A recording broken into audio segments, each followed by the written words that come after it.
Dear colleagues, allow me to welcome all the speakers, all of the participants of today's seminar, which is organized within the framework of the EU-4Environment program, which is financed by the EU, and it's assisting for such partner countries: Armenia, Azerbaijan, Belarus, Ukraine, Moldova. It helps to protect its natural capital and provide proper environment for people who take part in environmental activities. And it also allows for environmental growth, better management of environmental risks and challenges. Today's seminar has been organized by the UN Environment Program in partnership with the Ministry of Environment, Ministry of Economy, and the All Ukrainian NGO called Living Planet. My name is Roman, and I am a Deputy Director of the Department for Waste Management and Environmental Safety of the Ministry of Environment, and I will be moderating today's event. Allow me, with your permission, to say a few organizational things. I'm going to ask all the speakers who have not used Zoom in the past to use raised hand button, and then our moderators will put you into the room where you will wait for the time when you can make your presentation, ask a question. You can also use translation. For translation, you can use the button at the end, which looks like a globe, and select the language. Also, you can ask questions in the chat. You can send questions in the chat. Please remember that this chat is located in the bottom menu. And please ask your question and mention who you want this question to be addressed to. And we hope that everybody will get an answer during the seminar.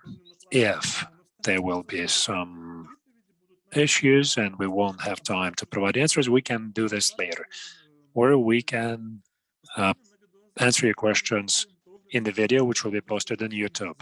And this video will be sent to all of the registered participants to your email.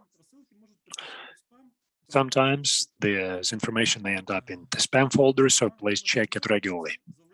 And we will talk about green markets, we will talk about eco-labeling and how it impacts demand for environmental products with improved environmental characteristics, or products that match environmental standards that can identify the product as an eco-product.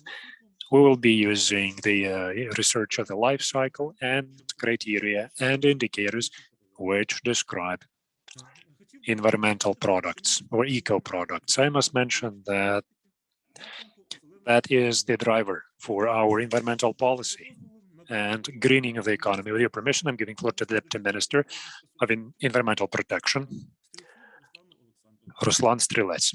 You have the floor, please. Good morning, dear colleagues, dear participants of the seminar. I am very happy to be present here today. And I must tell you that the Ministry of Environment is indeed the driver of all the change.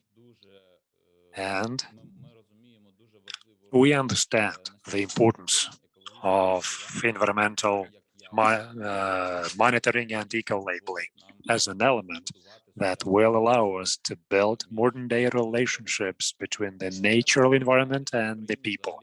Allow me to remind you that in Ukraine, eco-labeling was in use since 2003, when Ukraine adopted national standards in the field of eco-declaration and eco-labeling. And then the Ministry of Environment took part in participation of development of standards, different ISO standards, which were developed on the basis of the Standardization Committee, in line with the standardization legislation. Back in 2005, the ministry took part in development of the Coordination Council on Eco-Labeling, which is an advisory body in the Ukrainian eco-labeling program. And in fact, and officially, this body has been in operation for 15 years, and they are responsible for coordination of all the work and for policy making and for setting goals in the area of eco-labeling. Also, they discuss proposals, they make recommendations with regard to adoption of eco-labeling standards, and also they evaluate life cycle of this or that packaging, of this or that product. The Ministry of Environment is represented in the National Technical and Standardization Committee responsible for environmental protection, and also we are represented in the Coordination Council on Ecolabelling. I must say that global practice of eco-labeling is based on the requirements of international standards, which I mentioned before, ISO standards, which today have been harmonized with Ukrainian national legislation. Why this is important? This is important because today the consumers, the producers, and other market participants, they all have hard time figuring out different eco-labels, which describe some environmental characteristics of the goods. And there are sometimes improper labels, and we have to eliminate those improper labels from the market, because that is a part of the European Green Deal. And the European Green Deal talks about reliable, comparable, and verifiable information, and it plays a vital role in provision of reliable information so they could make sustainable decisions, and that will reduce risks of so-called provision of unreliable information when they try to confuse the consumer, and they want to make sure that the product in the packaging falls under all the standards and proper descriptions. To summarize, I must say that we have a lot of plans and the work is ongoing, and I want to thank all the colleagues, all the projects which help us, which not just give us methodology and advice, but also share experiences and discuss some issues which they faced many years ago. That discussion is very important for us, and it helps us to develop good, high-quality strategy, and it helps us with implementation of the strategy in the nearest future, because we will be able to see all the tangible results. We have so many plans. All these plans are written down in the action plan of the government, and I am convinced that in today's seminar, everything is going to be very interesting. The agenda is quite comprehensive, and you will learn about the different types of eco-labeling. You will learn about the initiatives to fight undue competition, which we have today. We also will talk about legislative initiatives and many more. Allow me to thank UN Environmental Program and its partners for organizing this event within EU-4Environment program, which is financed by the EU.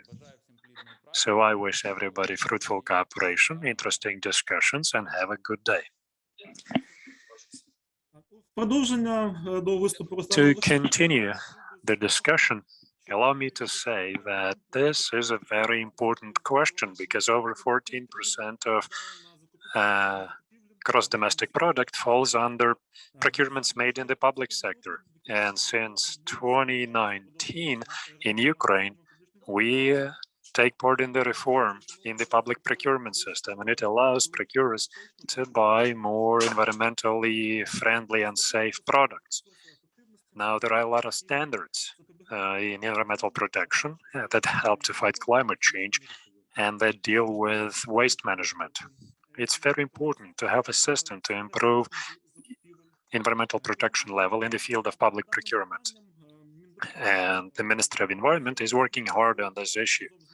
We cooperate with the Ministry of Economy on this issue, and we use a lot of experts who can help us improve the usage of eco-labeling, and we do this along with the EU-4Environment project.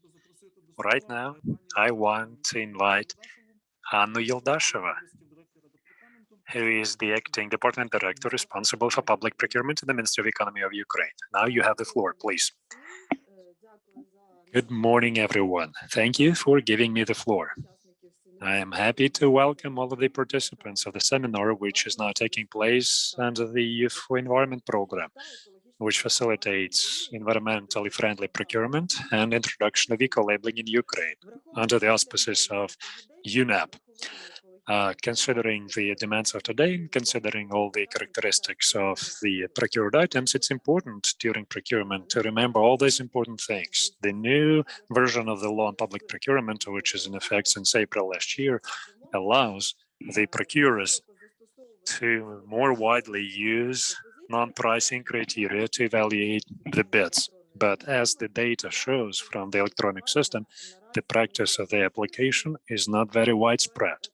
Therefore, the experts of the project that are responsible for implementing sustainable public procurement from the EU4Environment program, they work to develop recommendations and criteria for sustainable public procurement. Speaking about application of different types of eco-labeling towards different categories of goods. And we hope that this will help the procurers to widely use these recommendations, and those will be the benchmarks which will help to introduce many more things in the future. So this criteria will have to be developed considering the requirements of the national legislation. They have to be developed in line with recommendations of the European Commission and the best practices of eco-labeling in the area of public procurement. Proper justification of the use of criteria aimed at improving efficiency of procurement is the foundation for proper advancement in the future. But we have to remember the technical specifications, they do not have to contain references to specific manufacturers or specific companies that offer certain services. So the markings and the testing reports, they all have to be issued by the assessment authority, and its competence should be confirmed by the way of accreditation, any other way identified in the legislation. That is why the experts of the project, which aims at support to the development of green procurement in Ukraine and expansion of practices of using the sustainability criteria during procurement among the procurers, will help the procurers and the participants in the area of public procurement to better understand the appropriateness, capabilities, and advantages of the use of environmental criteria, also the ways of confirming that. We understand very well that when we come across something new, we do not know how to properly use that. And oftentimes we have doubts. So the help of the experts in this field will be very appropriate because it will provide the understanding and wider opportunities to all of the procurers to properly and correctly use the criteria when they organize procurement, or in the future, they will allow people to buy high-quality product without any doubts from the controlling agencies. But again, we are focusing on quality. So I wish all of the participants of today's event effective and useful time, and I'm sure that it will be very interesting for you. Thank you, Anna. Thank you for your presentation. I want to now continue. The challenges of today require legislative change to activate the development of the green market and for proper application of eco-labeling and to prevent undue competition, unfair competition, and the use of environmental declarations. Allow me to give floor to Parliament member of Ukraine, who's the Deputy Chairman of the Parliamentary Committee on Environmental Policy, Alexander Mirakovsky.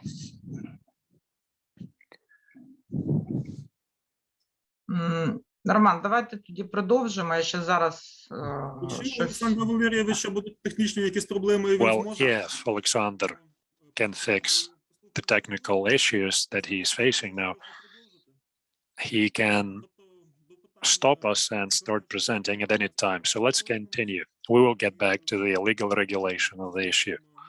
And we hopefully will be able to hear the Member of Parliament on this matter. Now allow me to say that the ministry and all the central government agencies are implementing the association agreement, the EU-Ukraine Association Agreement. They implement the EU standards into the national legislation in the field of environmental protection.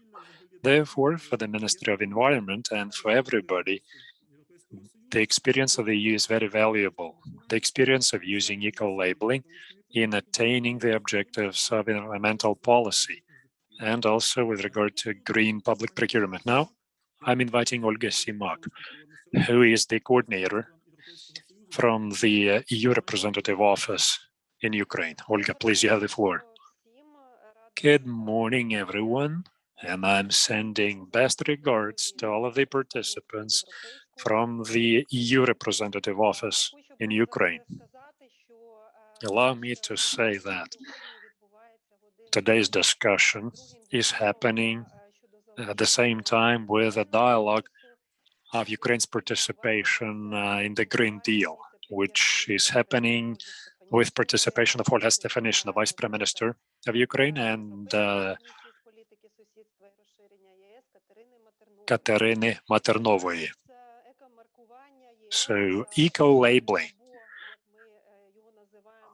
as we call it, EU eco-label, is one of the most important mechanisms of implementation of the Green Deal, because we are talking about eco-labeling opportunity granted to companies or services that comply with high-level standards that includes production of raw material and down to recycling. And that helps with circular economy. That helps with regard to producing less waste, less CO2, and it encourages manufacturers to produce items which can be used longer. I don't want to spend too much time and talk about EU eco-label because I'm very happy to see Silvia Farattini with us from the European Commission. And she will tell you in detail about everything with high level of professionalism about the application of EU eco-label. I just should tell you that this labeling exists for more than 20 years and it is recognized globally. And it is used to any kind of product or service implemented in the European market. And it matches certain criteria which have been introduced for EU eco-label. Right now, these criteria have been introduced for a wide range of goods. As far as I know, we are talking about 70,000 of goods, which are not always food products or health products. There is a different kind of labeling for them. And at the same time, they work very carefully on the synergies with other labeling, such as with the EU organic logo. And as I mentioned before, EU eco-labeling is not the only type of labeling that exists. There are other kinds of labeling which are regulated at the level of government of EU member states, such as Blue Angel in Germany and many more. Creation of the EU eco-label was first and foremost done in the framework of the movement towards single market, to have a tool which is based on uniform standards. But Article 11 of the regulations on EU eco-labeling, they introduced measures to harmonize different kinds of labeling. Today, when they introduce new criteria for EU eco-label, other markings in the EU member states also must consider this criteria. Now, speaking about the benefits of using eco-label, the benefits apply to the consumers who can choose high-quality product which you can trust, and businesses, because businesses in this case can easily promote their goods with this kind of label in global markets. We know very well that on average, 1/3 of European consumers are paying attention to eco-labels when they select goods to buy. In some countries, this number is up to 70%. Eco-labeling is becoming a very effective mechanism to impact consumption and demand. And sometimes we observe cases of unfair use of eco-labeling, and the consumers play a key role in this process. And that is why the EU is working very hard to make sure that the consumer is properly informed, and so that the consumer knows how to advocate, how to defend his or her interests. We know that consumers in Ukraine want to also have a good choice of goods and services based on eco-labeling, which they can trust. And I hope that Ukraine will be advancing fast in this regard, because Ukraine picked up the responsibility within the EU-Ukraine Association Agreement. And they announced some ambitious objectives in terms of green transformation. And I was happy to hear that the Ministry of Economy, the Ministry of Environment, and the rest of the government is working to properly implement eco-labeling in Ukraine. And I'm glad to hear that they are establishing control over application of eco-labels. That is the key issue. And today we continue the discussion in the framework of EU4Environment operations. And I'd like to thank UNEP partners and all the colleagues from the Ministry of Environment and the Ministry of Economy and the Living Planet NGO who are participating in this project. We are happy that the EU is financing all this. Thank you for your attention. Дякуємо, пані Ольга. Thank you, Olga. Allow me, with your permission, to get back to the previous question, to the question of legislative regulation. Alexander, I think he is now connected, he is online. All the technical issues have been removed. Alexander, now you have the floor. Dear colleagues, greetings. I am very pleased to take part, and because of workshops like this, innovations like this, our country will be able to fight a lot of issues and move towards circular economy. I am, as the Member of Parliament and Deputy Head of Environmental Policy, I promote the agenda of circular economy from the very beginning of my time in office. You heard about the waste management law, right? It was quite famous, and this law is discussed in the committee. So after the law is enacted, we will have a good foundation for the development of circular economy. Why I started discussing the waste management law? Because when I inform my colleagues and explain why this law is important and why we have to introduce proper safeguards, proper incentives, regardless of the importance of the entire sector, I explain that, guys, we're all surrounded by waste. Everything we buy is a potential waste. The building which you use, things you consume, all that is potential waste. All that will become waste at some point. We're talking about construction waste, demolished buildings, we're talking about vegetation, everything. If we do not want to drown in that waste, because the production doesn't stop, the production is ongoing, so we have to focus on using circular economy. Speaking about today's common denominators, I must say that to launch circular economy, we have to use a standard which will allow consumers to consume responsibly, because then they will understand that they consume something that can be recycled. And the standard will allow to officially use circular economy provisions. And because of the war in Donbass, our priorities in trade have changed. And we are now focusing towards trading with the EU. And because of that, we have to introduce harmonized standards. And Svetlana Valerievna Berzina, she is very much respected.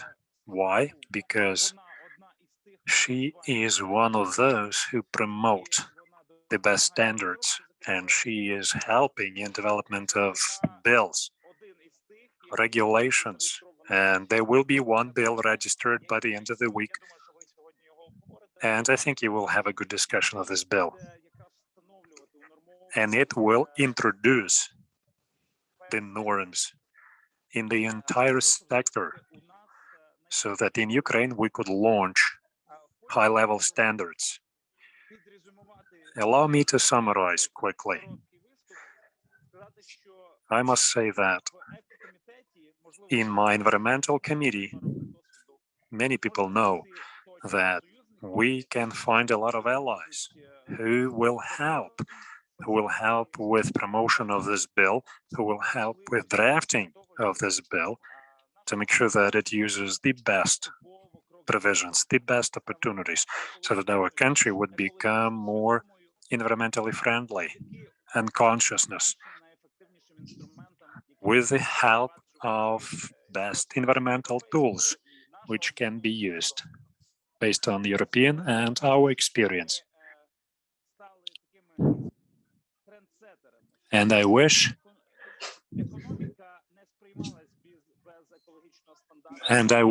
we talk about economy in environmental terms.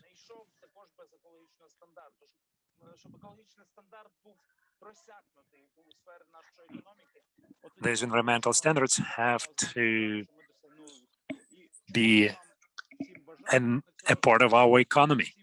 And that's what I wish to everyone who is promoting environmental standards. Thank you. Дякуємо, пане Олександре. Я сподіваюся, що законодавчі Thank you, Alexander. I hope that the Ministry of Environment initiative will be supported by MPs and will be reflected in legislation. Thank you for your speech. If you allow me, I'll continue. Bearing in mind that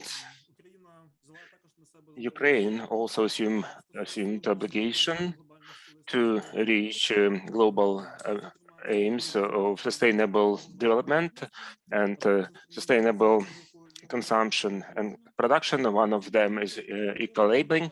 It's important to understand international trends. I will invite Mr.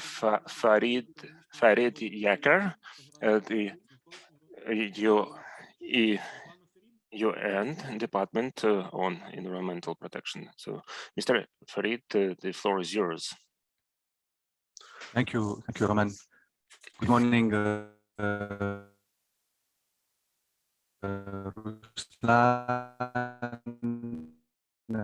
Anna, Olga, and interventions. Good morning, Svitlana.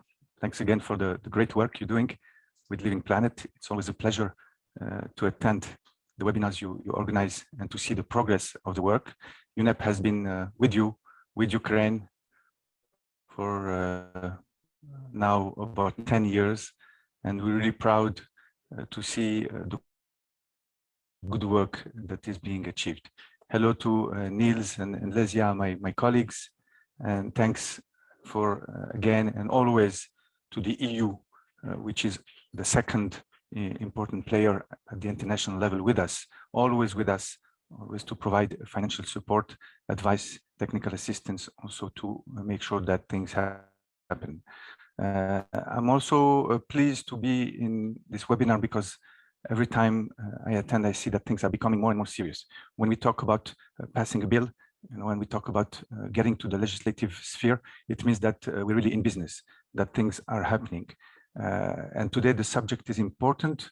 It's important for your trade. It was mentioned that now you need to trade with the EU at the international level, and having eco-labels, being able to sell green products is becoming more and more important to reach foreign markets. But for us, it's also important to have eco-labels because we believe in green procurement. And we know that green procurement cannot happen if we cannot verify the environmental attributes of the goods. This is key for procurers.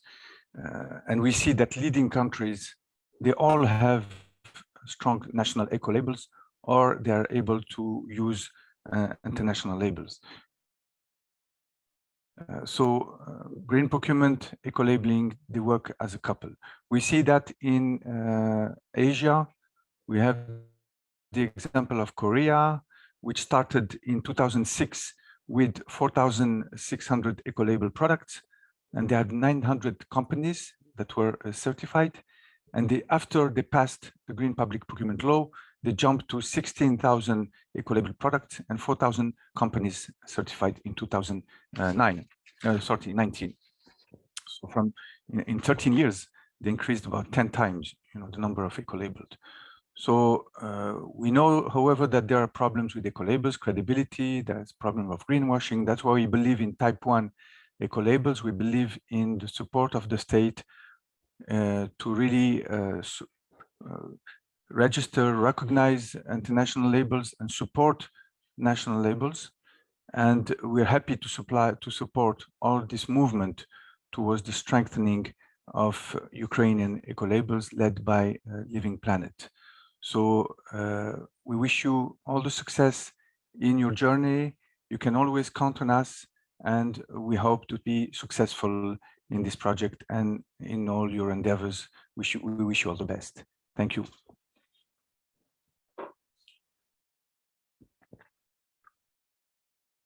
Дякую, пане Ферід. Нам дуже приємно чути. Thank you, Mr. Farid. It's a pleasure to hear that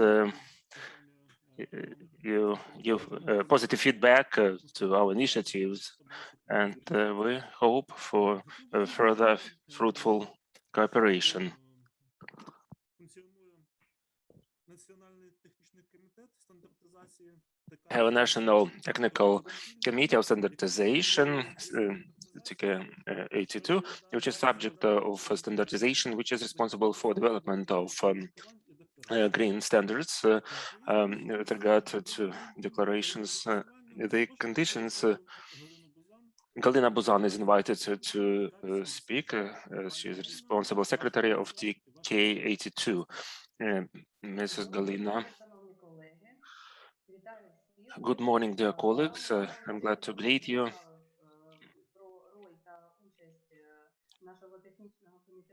Our role of technical committee on standardization was already introduced, and thank you, Roman, for introducing us. And I will start a series of analytical presentations, and I will tell about eco labeling and declaration. First of all, what we need to understand about any kind of marking or labeling, it means that it complies with certain standard technical regulation or certain characteristics of a product or works, goods or works. Here we can see several types of environmental or eco-labeling used internationally. First group, first, second, and third type of labeling compliance with organic standards, organic labeling, some environmental advantages for certain types of goods, and social labeling signs. First of all, let's define the theoretical, determine the terminology. According to national standards of Ukraine, 14020 standard defines that environmental labeling is environmental declaration. It's a statement where environmental aspects of certain goods or services are described, and it can be done as a definition, symbol, or picture. And ecological characteristic of a product is an element of product which is related to impact on environment or and humans' health during the whole life cycle of that cycle. Environmental claim, from the definition of environmental claim, there is a whole separate section on eco-labeling on the website of Ministry of Environmental Protection. It is available, and all links will be provided to you. You will have access to them. Today's my presentation is very short, and the For further information, you can refer to those resources, and there is also guidelines on eco certification and labeling questions and answers. For those of you who would like to learn more about this domain, I will start with various groups of eco-labeling. This is type 2, very widely used labeling. It's called also self-declaration. It's also regulated according to ISO 14021 standard, which defines requirements to self-declaration and environmental characteristics of products. It defines several groups pertaining to these groups. It's saving of energy, reducing waste, and long life. Each of those groups has a labeling and declarations. I will not read through all of them. I will just focus attention on one of the most widely used one is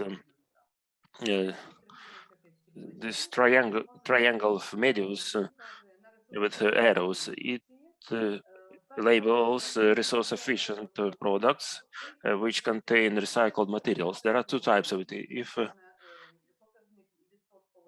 If there is a percentage inside or next to it, it means the product contains recycled material, and the figure means what is the percentage of that recycled material. And there is another variant of this sign symbol. It pertains to the consumer's material, and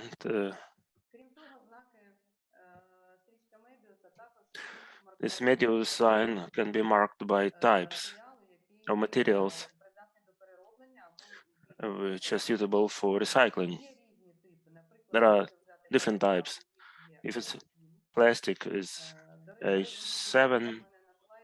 On my slide, no, you can see no 3, 6, and 7 types of plastic. I did it for reason. These types of plastics cannot contact with water or food stuffs. They contain chloride, bisphenol, and other harmful substances. You will understand if you see this symbol of medius that you should avoid such materials, especially if contacted with foodstuffs.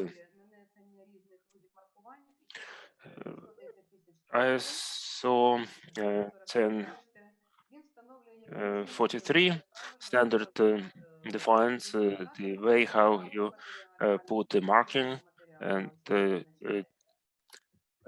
indicate the material and content of that material. For each labeling, there are standards, international standards, which set forth certain requirements and specific requirements for labeling and declaration.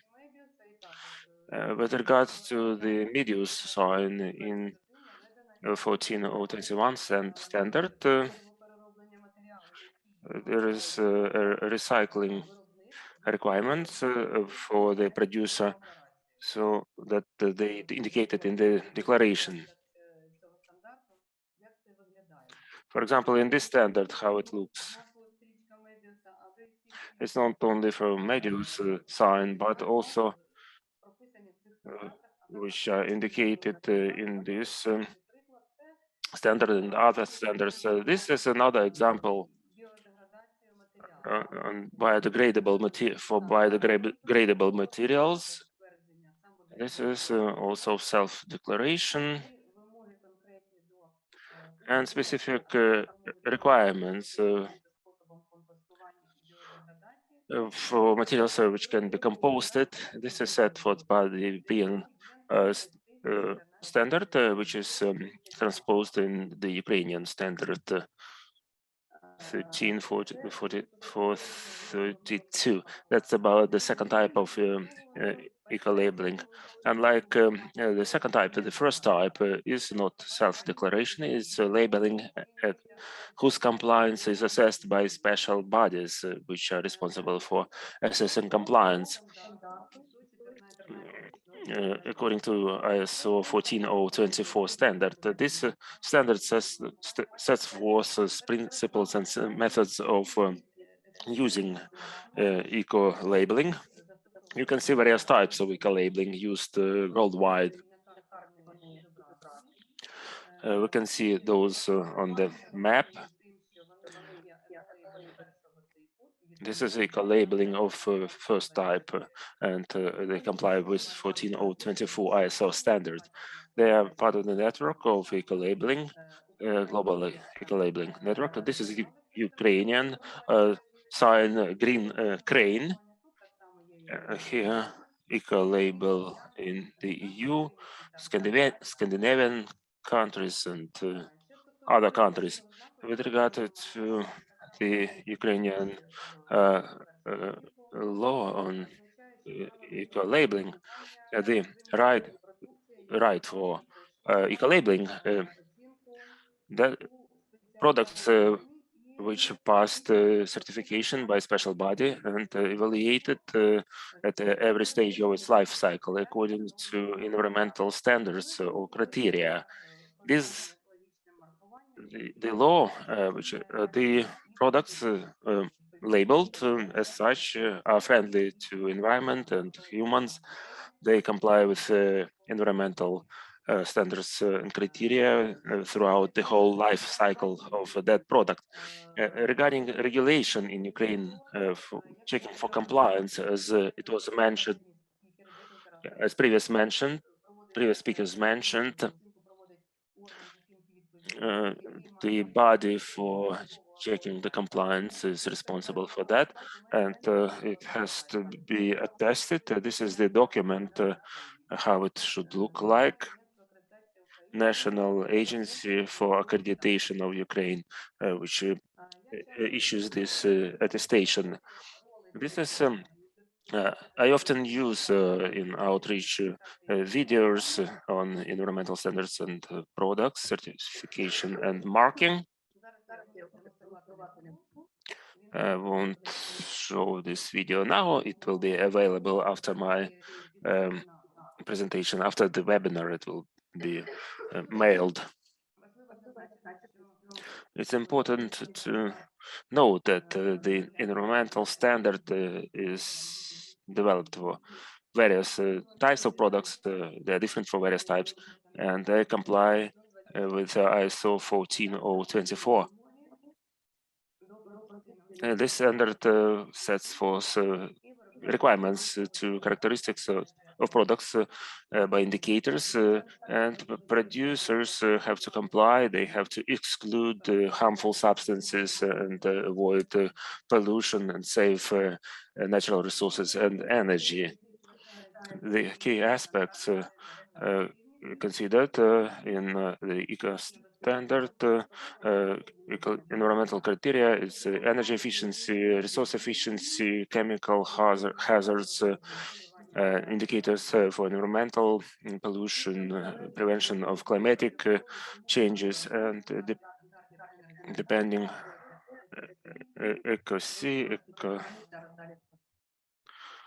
various standards are considered here. An important aspect is that the environmental standards used in Ukraine for eco-labeling, we use the European approach on regulation of chemical substances according to the directive, which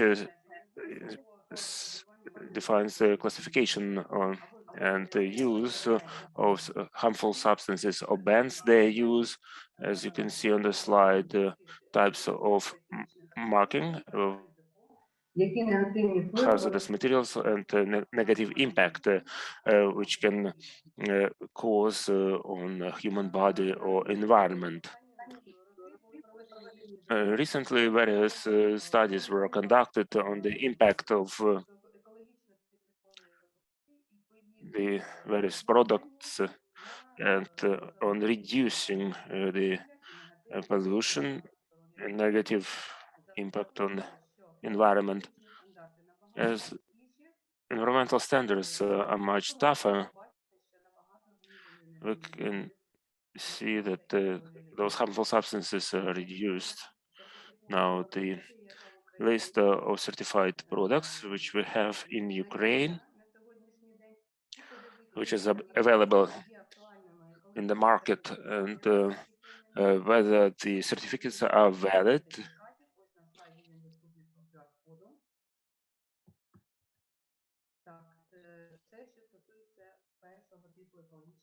That's about first type of eco-labeling. The second, another type is related to certain environmental characteristics of various products. So, Energy Star is an international standard of energy efficiency for consumer goods. First, it was adopted in the US in 1992. Later, other countries like Australia, Canada, Japan, New Zealand, Taiwan, and the EU joined the program. And at the moment, this standard is widely used internationally. What's important to note that the requirements of standards of environmental labeling are also using the Energy Star requirements, and these are not used not only for the energy consuming materials, but also to construction materials and construction facilities like commercial buildings. Another standard which certifies eco-labeling is SGS. It means that the wood product used was from the forests, sustainable forestry, starting from paper, cardboard, packing, and so on. They're using this marking. This marking is one of the elements of requirements of environmental standards of first type. These are examples of this type of marking, and there is a scheme how the source of the wood can be checked, which is used to produce the product. This was developed FSC, the Forestry Management Standard. Another marking is for textiles and products made of textiles. It's a OECO-TEX standard. This set forth the requirements for fabrics. At the moment, it's coordinated by 17 research institutions in Europe in light industry sector, and it has representation in 40 countries of Ukraine, in particular in Ukraine. Very often on textile products, you can see this symbol or this labeling.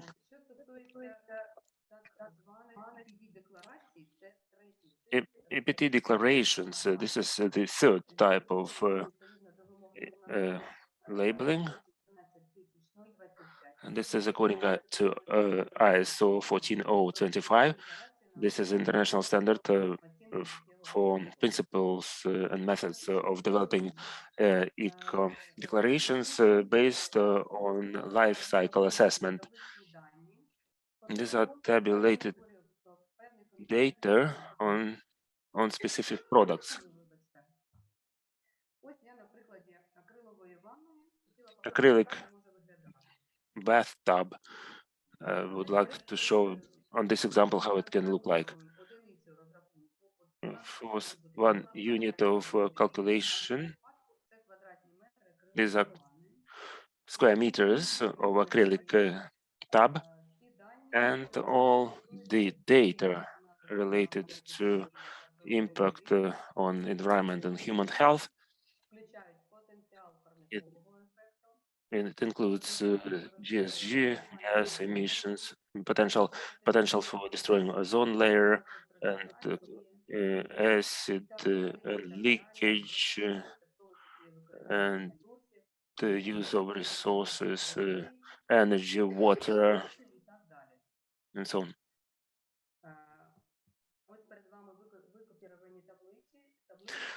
These are tables from those EPT declarations, which show various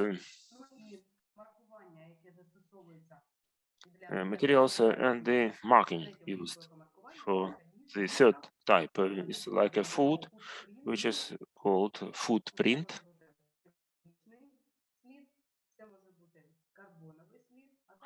Can be carbon or some other footprint, or the number of liters of water used for the life cycle of the product during its production, using and recycling. Carbon footprint, how much CO2 is emitted during the life cycle and during production. These indicators can be very different. For example, for food products, you can see that for getting 1 kilo product of veal, for example, 25 kilos of CO2 is emitted compared to onion, which is 0.2 kilos. This is what we can read from the third type of marking. So these are the major groups of eco-labeling used internationally and in Ukraine. And these environmental characteristics we use to define eco criteria, not only when we assess the product for eco marking, but also when we set forth requirements during public procurement. Thank you for your attention, and I'm ready to answer questions. Or shall we continue?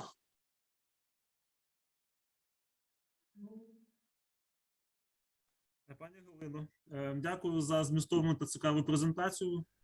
Я сподіваюся, Thank you, Galina, for this comprehensive presentation. The participants will ask questions in chat. If we have time, you will answer them immediately. If not, we'll get the answers by mail. I would like to invite Niels Hoyer, the associate of the environmental program of UN, with a presentation on the use of eco-labeling for sustainable public procurement. Mr. Niels, the floor is yours. Yeah, thank you very much, Roman, for giving me the floor and also for moderating today's webinar. As Farid already said, UNEP is very happy to continue supporting Ukraine in developing eco-labeling and as sustainable public procurement. Before I start with my presentation, I just also wanted to thank Halina for the very good presentation and overview of the different types of labels that are on the market. And yeah, particularly, I also wanted to mention that it was interesting that she mentioned on the labeling of plastic packaging. This is also something that we last year explored in a report, like the different standards, labels, and claims that are being used on plastic packaging, where we found a lot of misleading and confusing information, and particularly also around the use of the Möbius loop, which is usually understood as indicating recyclability, but is not always the case. So I'm happy to share that report in the chat later. And yeah, I think that was definitely an area where we need to do a lot of more work to improve the credibility of the information on products. Now let me just share my screen. I hope you can all see it. So yeah, my name is Niels Hoyer, and I'm an associate program officer at UNEP's economy division based in Paris, and I'm working on consumer information and eco-labeling. Yeah, before I go into the more detailed explanations, I would just also like to frame the topic from how we look at it in UNEP. Basically, we know that there's very unsustainable patterns of consumption and production at the moment, and these are causing the three planetary crises we are facing on climate change, nature loss, and pollution and waste. And yeah, this is something that we really need to tackle. So our mission, especially in our unit here at UNEP, is to work on setting up more sustainable patterns of consumption and production through policy work, but also engaging with businesses and other stakeholders to shift the way we consume and produce products. And one of the tools that we are using are eco-labeling and sustainable public procurement. And also, basically consumer information tools in general to better guide consumers, including procurers, to make better decisions and choose more sustainable and less environmentally impactful products. So within the 2030 agenda, the Sustainable Development Goal 12 is the one that we are working on and trying to deliver better results globally. So in terms of our vision, we want to support behavior change of producers and consumers. So working on both sides of the supply chain, and trying to make progress on the Agenda 2030, where Sustainable Development Goal 12 is really central to many of the goals that we want to achieve. And this is why this work is so important. I think, we work basically with governments, private sector, standard setting and labeling bodies. For example, we have very good collaboration with Global Eco-Labeling Network as well, that was already mentioned today. Also directly with the consumers we engage, and then also research organizations, consumer organizations and NGOs. How we work with them is that we develop knowledge products and technical tools, deliver capacity building and awareness raising, provide technical assistance, and also supporting policy development, like here with Ukraine. So the approach on eco-labels that we are taking, we see them as a tool for all the actors, basically. For businesses, they can serve as a marketing tool to communicate the environmental credentials of their products and differentiate it from less sustainable options. And they are also a tool for them to control the performance throughout their supply chain. So identifying risks in the supply chain and like areas where you can improve the efficiency and sustainability of your products. And for consumers, the labels can serve as a good guide in the decision making on the consumption choices. So basically an information tool. And to identify the most sustainable products, and for governments, it's a policy tool to stimulate. They can stimulate the demand for sustainable products through supportive measures such as public procurement, and also use it as a market incentive to have more sustainable products, goods and services on the market. How do eco-labels function? So they provide reliable information on the world behind the products. And Halina already explained that type 1 eco-labels in particular are the most credible way of doing this. And then they can also, basically they function by, we see now that there's a lot of increase in consumer awareness and desire for more sustainable products. So eco-labels basically address that, and they can help demonstrate this better environmental performance to the consumer. And then through this consumer demand for these products, we hope that they can be scaled up, and then we have more sustainable products and better environmental performance. And for producers, it's then becomes a competitive advantage to have more sustainable products. So they're being rewarded for their efforts of producing more sustainably. And ideally, this will then lead to a dynamic displacement process. So we have a continuous environmental improvement because, everyone wants to improve the sustainability of their products, and because it's, the demand is there, and this is then pulling, causing a pull effect, basically. So we already know, I guess, about the integration between eco-labeling and sustainable public procurement. So basically, especially in the beginning, when we establish new eco-labels, we know that a lot of consumers will not know very much about these products, and there's a lot of effort that needs to be taken to communicate that and raise the awareness. So yeah, basically governments can support, especially in the initial stages, new eco-labels through sustainable public procurement and rewarding those efforts from the first companies that get certified and have taken the efforts to get the eco-label products and yeah, create the demand for eco-label products in the national market.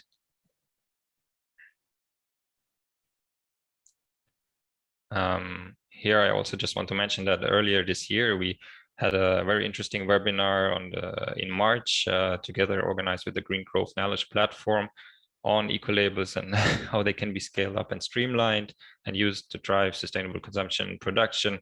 So we had speakers from many different countries in Eastern Europe, including Ukraine and Moldova, but also Kazakhstan and Kyrgyzstan, which are only just starting working on eco-labeling and public procurement. Then we also had speakers from Global Eco-Labeling Network and Germany to give like their experience and knowledge on these topics. And we addressed like the 5 questions that you see here on the slides. And it was a very interesting discussion, and you can access the recording of this webinar on the link that I put on the slide here.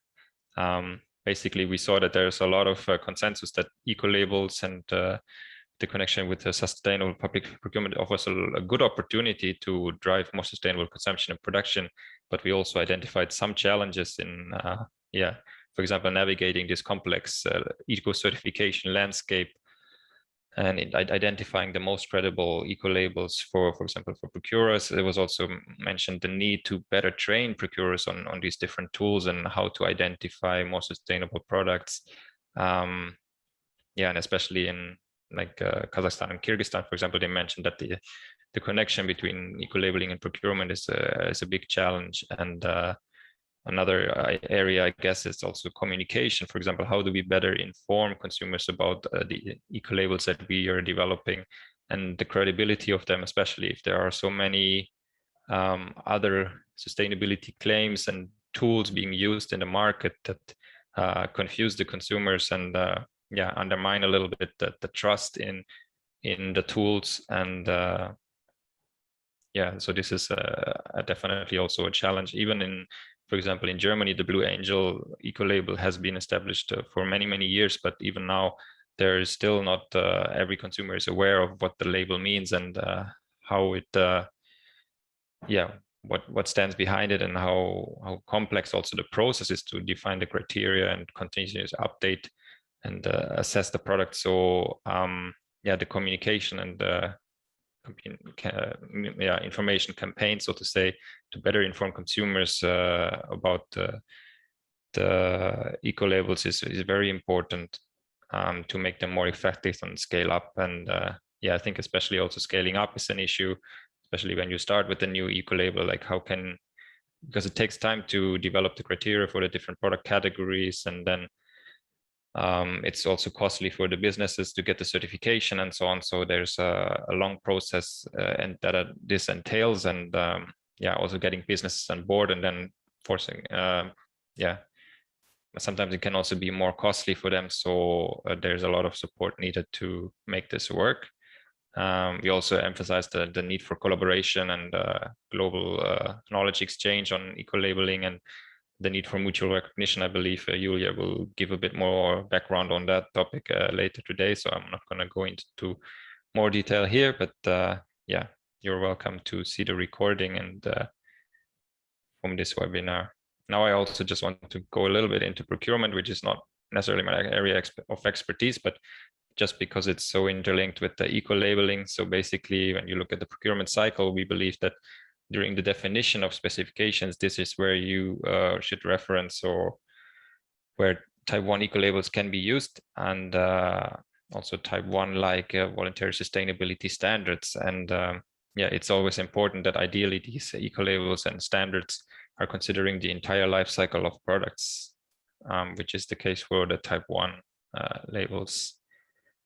So this is why we recommend type 1 and type 1 like voluntary standard sustainability standards, is because they are a good source of specific criteria for sustainability, SPP specifications, and they allow for comparison because they are criteria based, and they also have transparency, credibility, and are third party verified. and they can then in the procurement process be used as a proof of compliance with the criteria that are defined. Yeah, we already had a lot of examples earlier, so I don't want to repeat here, but basically for type 1, we have something like the EU Ecolabel, and for type 1 like, it's the Forest Stewardship Council or Marine Stewardship Council, for example, are very commonly known examples of these kind of types of labels that usually just cover one sector and are not necessarily life cycle based. So this is like the main difference between them. But due to them being international, it's usually they're more relevant, I guess, in different markets. And then when we come to the use of type 1 ecolabels, and in the SPP, basically there's a way of directly using them as a reference, and then the reference can be made to the whole label or to a section of the label. But this is not necessarily recommended in competitive procurement processes because it can be seen as discriminatory if there's a request or a requirement for a specific label. So it's better to refer to the criteria in the label or an equivalent. Yeah, ecolabels are also useful indirectly in defining the criteria based on recognized standards and test methods. So basically, they can then be used as a source for the criteria and the procurement specifications without being directly referred to. And for procurers, then there's also the possibility to compare the criteria between different ecolabels to check on the compliance. And then, for example, you can also just set minimum criteria and in the evaluation consider also those products that go even beyond the minimum levels that you require. Now, just to close off my presentation, I also want to mention the One Planet Network. So this is the 10-year framework of programs on sustainable consumption and production. It was established in 2012. And yeah, we're currently working on extending the mandate of this towards 2030. And in the in this network, we're working on the implementation of Sustainable Development Goal 12. It's the official implementation mechanism for this Sustainable Development Goal. And it has 6 different programs, and 2 are, I guess, very relevant for today's webinar here. And that's the Consumer Information Program, which I'm also coordinating, and the Sustainable Public Procurement Program, in which Farid is involved, and UNEP is one of the co-leads. So yeah, those 2 programs are working with a large network of stakeholders from government, businesses, and civil society, bringing together all these stakeholders to work on strengthening, for example, in our case, consumer information, and also sustainable public procurement practices. So there's a lot of knowledge resources available on the website of the One Planet Network, and yeah, many events taking place, and yeah, ways of collaborating, and also projects being implemented. So yeah, in order to accelerate the shift to more sustainable consumption and production. Yeah, just skipping on some of those slides, but basically in the Consumer Information Program, we aim to support the provision of quality information on goods and services and develop effective strategies to engage consumers in sustainable consumption. And our goal is basically to have credible sustainability information on at least 50% of product services at the point of sale. Yeah, and for us, really important is also to work on the credibility, because we know that consumer information, sustainability information is increasing, and there's a lot of claims being made about products being sustainable, but not all of these claims are credible. So for us, a big issue is to address this. And I think also countries are increasingly looking how to better monitor and regulate this space, because right now it's all based on voluntary approaches, and there's not a lot of, yeah, I guess there's no authority reviewing or tackling like misleading claims and greenwashings very effectively right now. But we know that, yeah, countries are now increasingly looking on how to regulate this space better, which I think can really help to, yeah, also help the ecolabels, the credible ecolabels, for example, that are currently not really standing out compared to other, yeah, not so credible tools. And that's also making it more difficult for consumers and procurers, like we mentioned, to choose the most sustainable product options. Here you can see that we have many partners across the globe in the program. including several type 1 eco-labels like the Ecological Union and the Chinese Environmental Center with their eco-label. Also ABNT, for example, for Brazil is one of our partners in the program, and we also work with the European Commission. So bringing all these actors together to work on the topics. And we have a working group on type 1 eco-labels as well, that we would be happy, for example, to invite also Green Crane to join. But I know that through the Global Eco-Labeling Network, which is one of the leads of this working group, we already have very regular exchanges between our work streams on type 1 eco-labels. And currently, what's maybe interesting to mention is that we are working on updating our training material on eco-labeling. So we have a training handbook, which is from, I believe, 2009. So it's a little bit outdated. And we are working on updating this and then hoping to finalize the new version maybe later this year. And then we plan to launch some capacity building workshops and trainings earlier next year.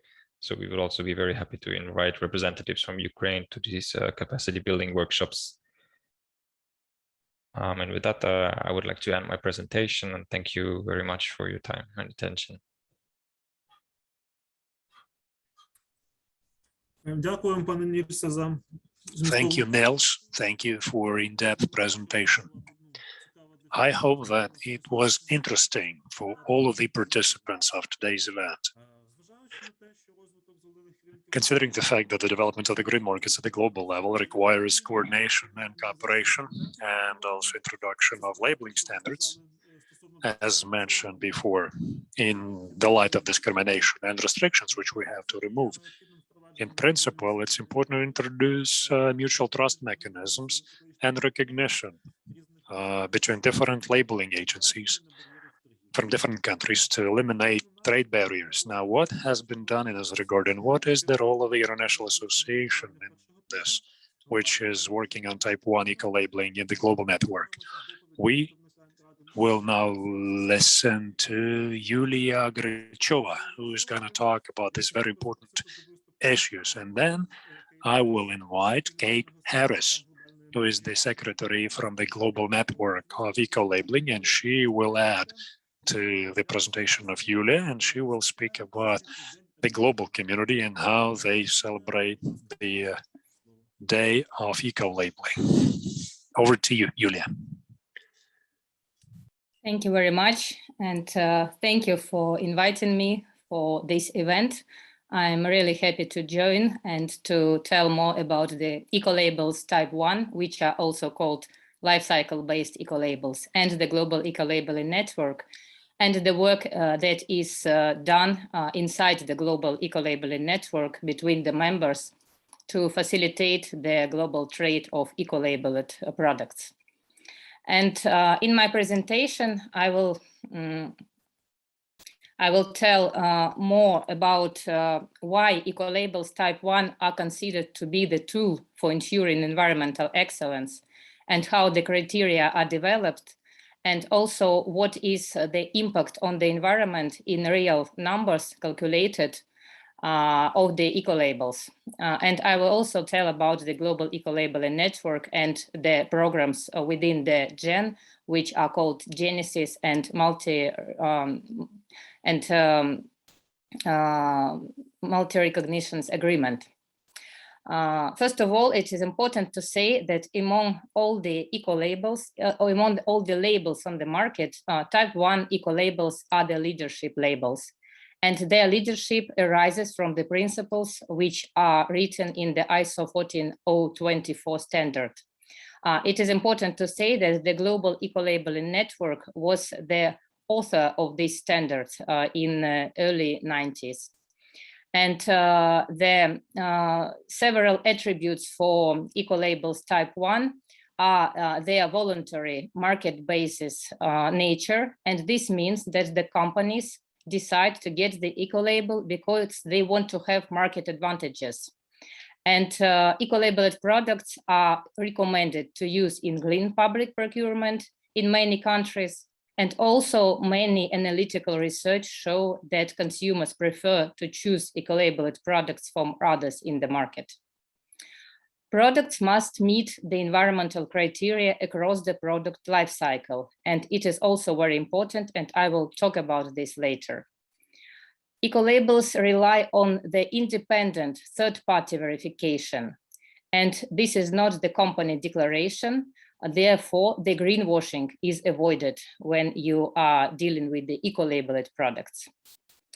Eco-labeling criteria are designed so that about 20% of the product category can reach the label criteria.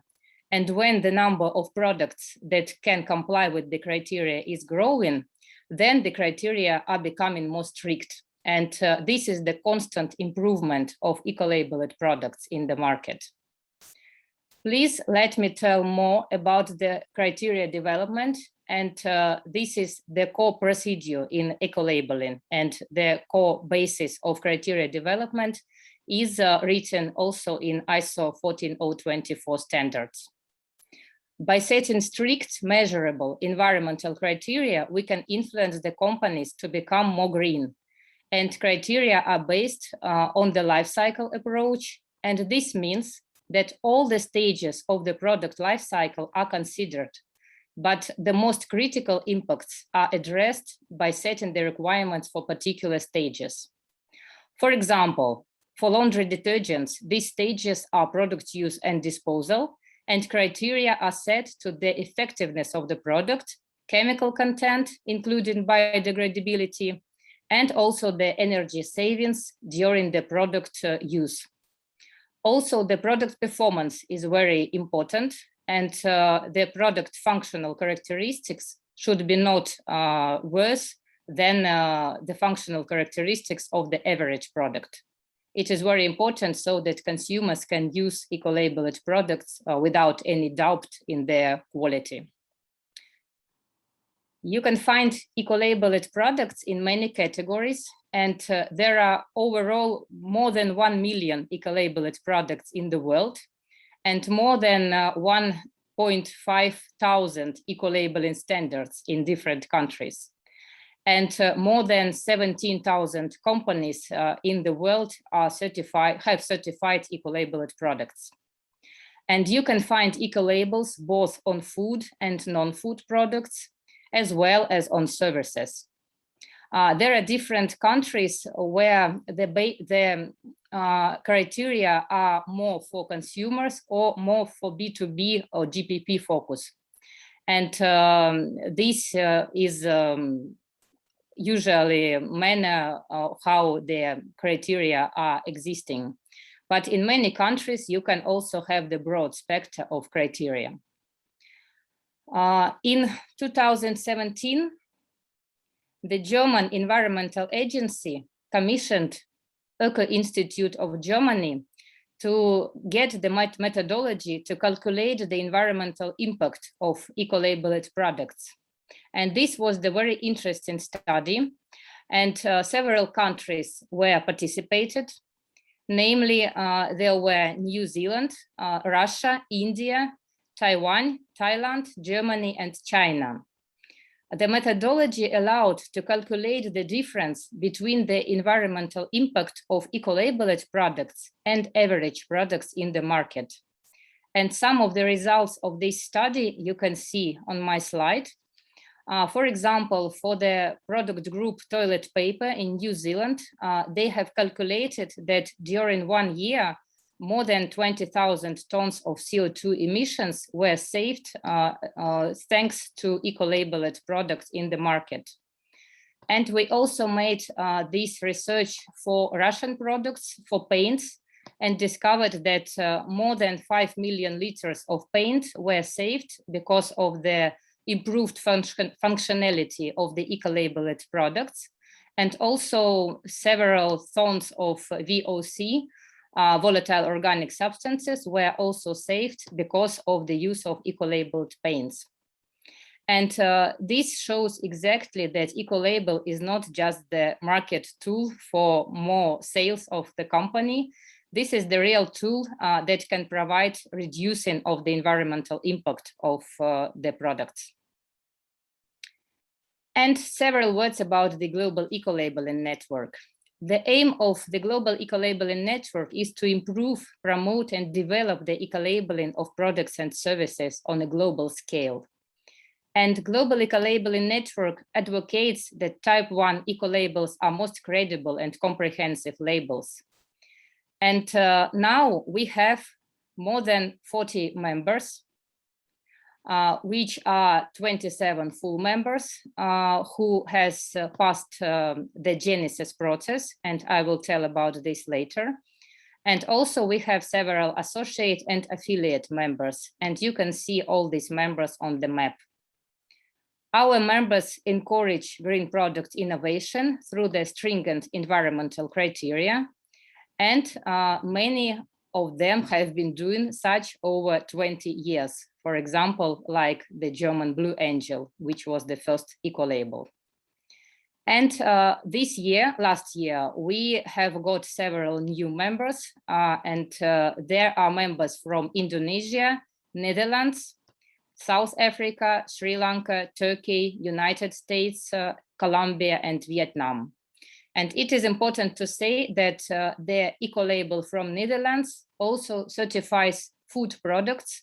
And this is not organic certification, but life cycle based certification, which can also be applied for food production. One of the important initiatives in GEN is Genesis, which is GEN's internationally coordinated eco-labeling system.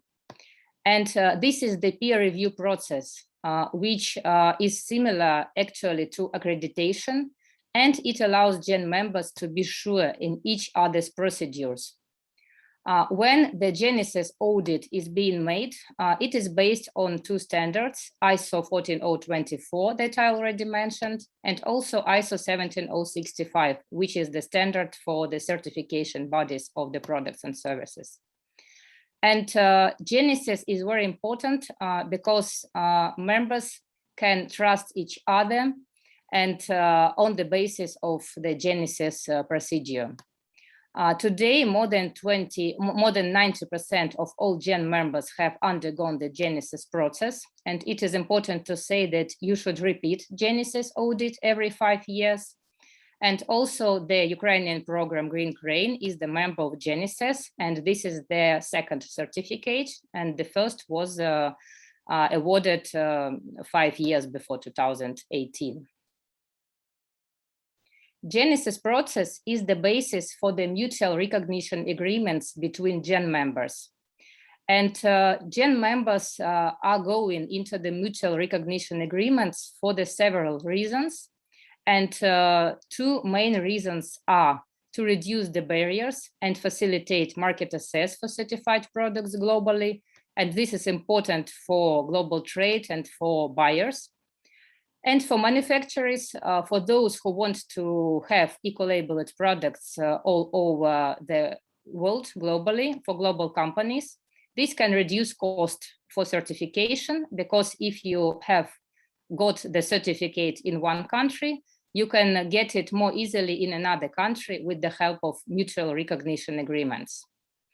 And certification bodies, eco-labeling programs who have signed mutual recognition agreements, they can act in different issues. They can have joint activities around certification, then they can harmonize their criteria or test methods, and they can also conduct some joint research activities altogether. To date, also, all these countries who have undergone Genesis process have signed mutual recognition agreements, as well as the Ukrainian program is also the member of this mutual recognition agreement. And you can see from the next slide that most of the mutual recognition agreements, and you see that more than 20 agreements are signed between the members. So most of them are regarding criteria conformity assessment. And this is about that if you have eco-labeled product in one country and you have the same criteria in different countries, the eco-label from another country can accept the verification of this criteria and can check only the difference, those criteria who are different between the eco-labeling products. But also some of the programs have full mutual recognition, and that means that if you have eco-label in one country, you can just automatically get the eco-label from another country. And we also have such experience in global eco-labeling network.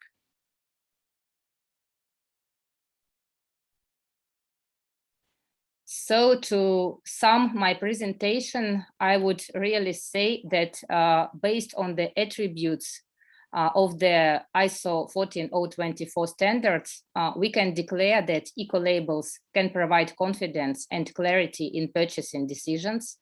And this is the win-win-win strategy, because buyers have correct information based on science, and producers increase their market share, and environment also gets much benefits from eco-labeled products. Thank you very much, and I will be happy to answer the questions. And I wish all the best to the Ukrainian program and to the SCPP, which I consider to be the most important driver of eco-labeling in the world globally. Дякую.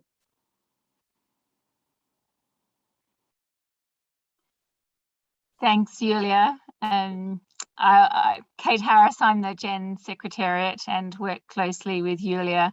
And I just want to reiterate a big thanks to Ukraine, and I had the pleasure of being there actually at one of the launch events of the Sustainable Development Goals. So it's fantastic to see how much growth and passion continues on with this eco-label, and we're very proud to have them as a Gen member, and indeed Julia as well, and Vitality Leaf, and Julia does a lot of work on our board.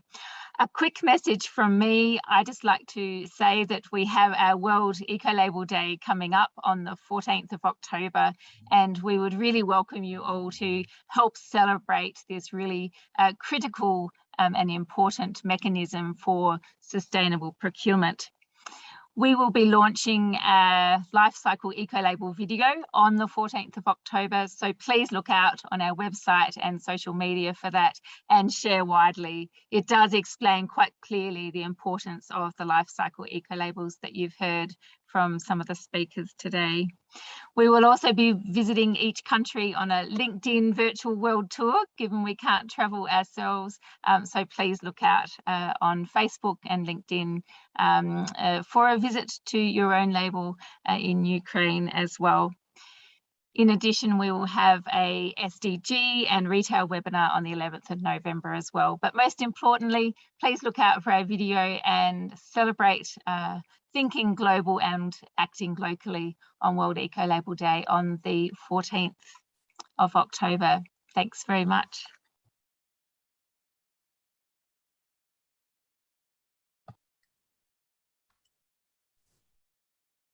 Дякую, пані Юлія. Дякую, пані. Thank you, Julia and Kate. I would like to invite Silvia Ferratini, who is in the program of EU Ecolabelling, which is implemented by the European Commission from 1992 and is one of the one of the most important in the EU and globally. So Silvia, the floor is yours. Yes, thank you very much. I'm trying to share my screen. Hopefully everything. Do you see my screen? Do you see my presentation?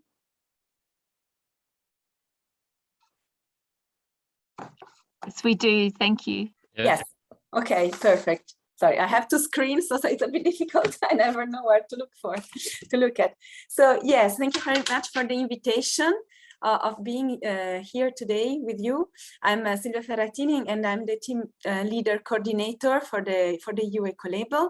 And today I will give you a brief introduction of the EU Ecolabel and also green public procurement in the context of the circular economy. Yeah, but the next slide, it doesn't work, no? Oops. Sorry, just a second. I'm not able to move the slide ahead.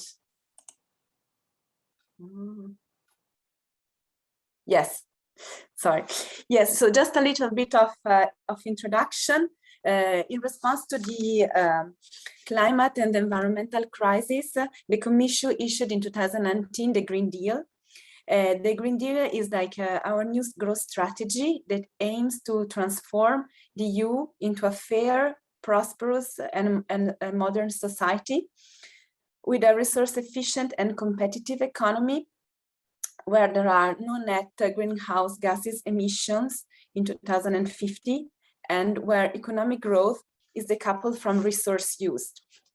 Mobilizing industry for a clean and circular economy is one of the building blocks of the European Green Deal.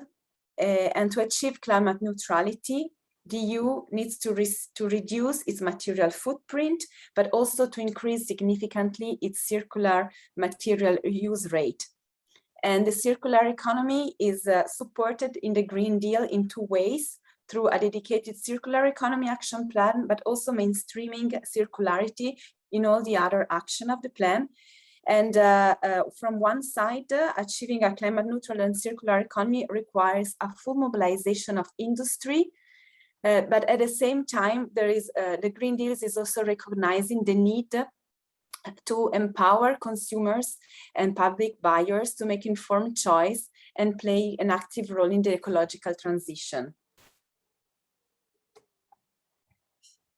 So the Circular Economy Action Plan, in fact, is setting a new vision for Europe. It's taking the form of a Commission communication that identifies like this vision and the actions that are needed to make this vision come a reality. And these actions identified are very diverse. Some of them are legislative actions, some of them are non-legislative actions, but in any case are aimed at changing the way that Europe consumes and produced. And at the first place, the intention is to preventing waste. And these actions are all, let's say, aiming at making sustainable products the norm in the EU and not anymore the exception.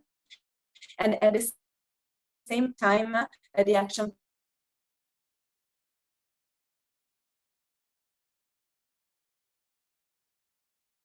Yes, can you hear me again?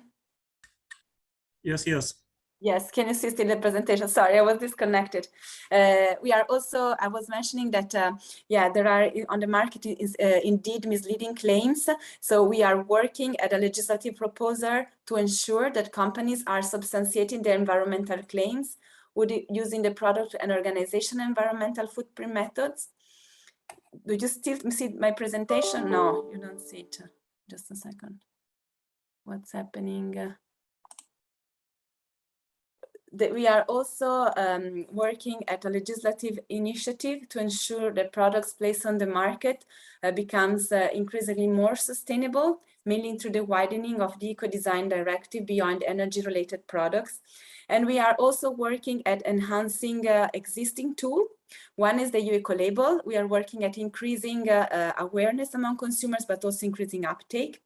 At the same time, making sure that all the circular economy aspects are always tackled by the criteria. And also, the Commission is working at a proposal for mandatory green public procurement criteria and targets in sectoral legislation, and also phasing in mandatory reporting for green public procurement. So about the Ecolabel, a few words, because it has already been widely presented by also Olga and also by Niels. The Ecolabel is the official European Union voluntary label for environmental excellence that is guiding consumers and procurers towards sustainable goods and services. It is the only EU-wide ISO 14024 Type 1 Ecolabel, and you know what it means. It's a top a best-in-class label because our criteria are addressing the 10-20% best goods services on the market in terms of environmental performance within a certain product categories, and they also guarantee high quality product. The importance that products perform well, it's very crucial, and the social aspects are also addressed where appropriate.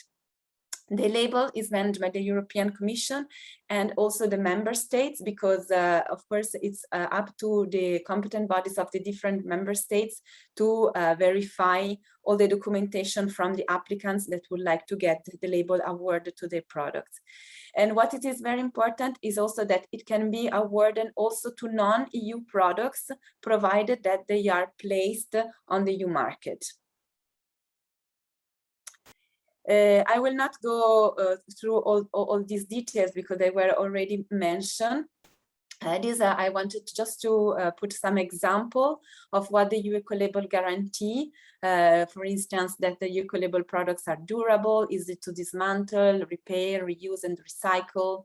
Packaging is limited, water waste is reduced, and so on. But just to make you understand that for us, it's a very crucial tool because the Ecolabel is connecting the citizen and the market actors to the overall political objective of the circular economy and the climate neutrality. It's a way to implement our policies.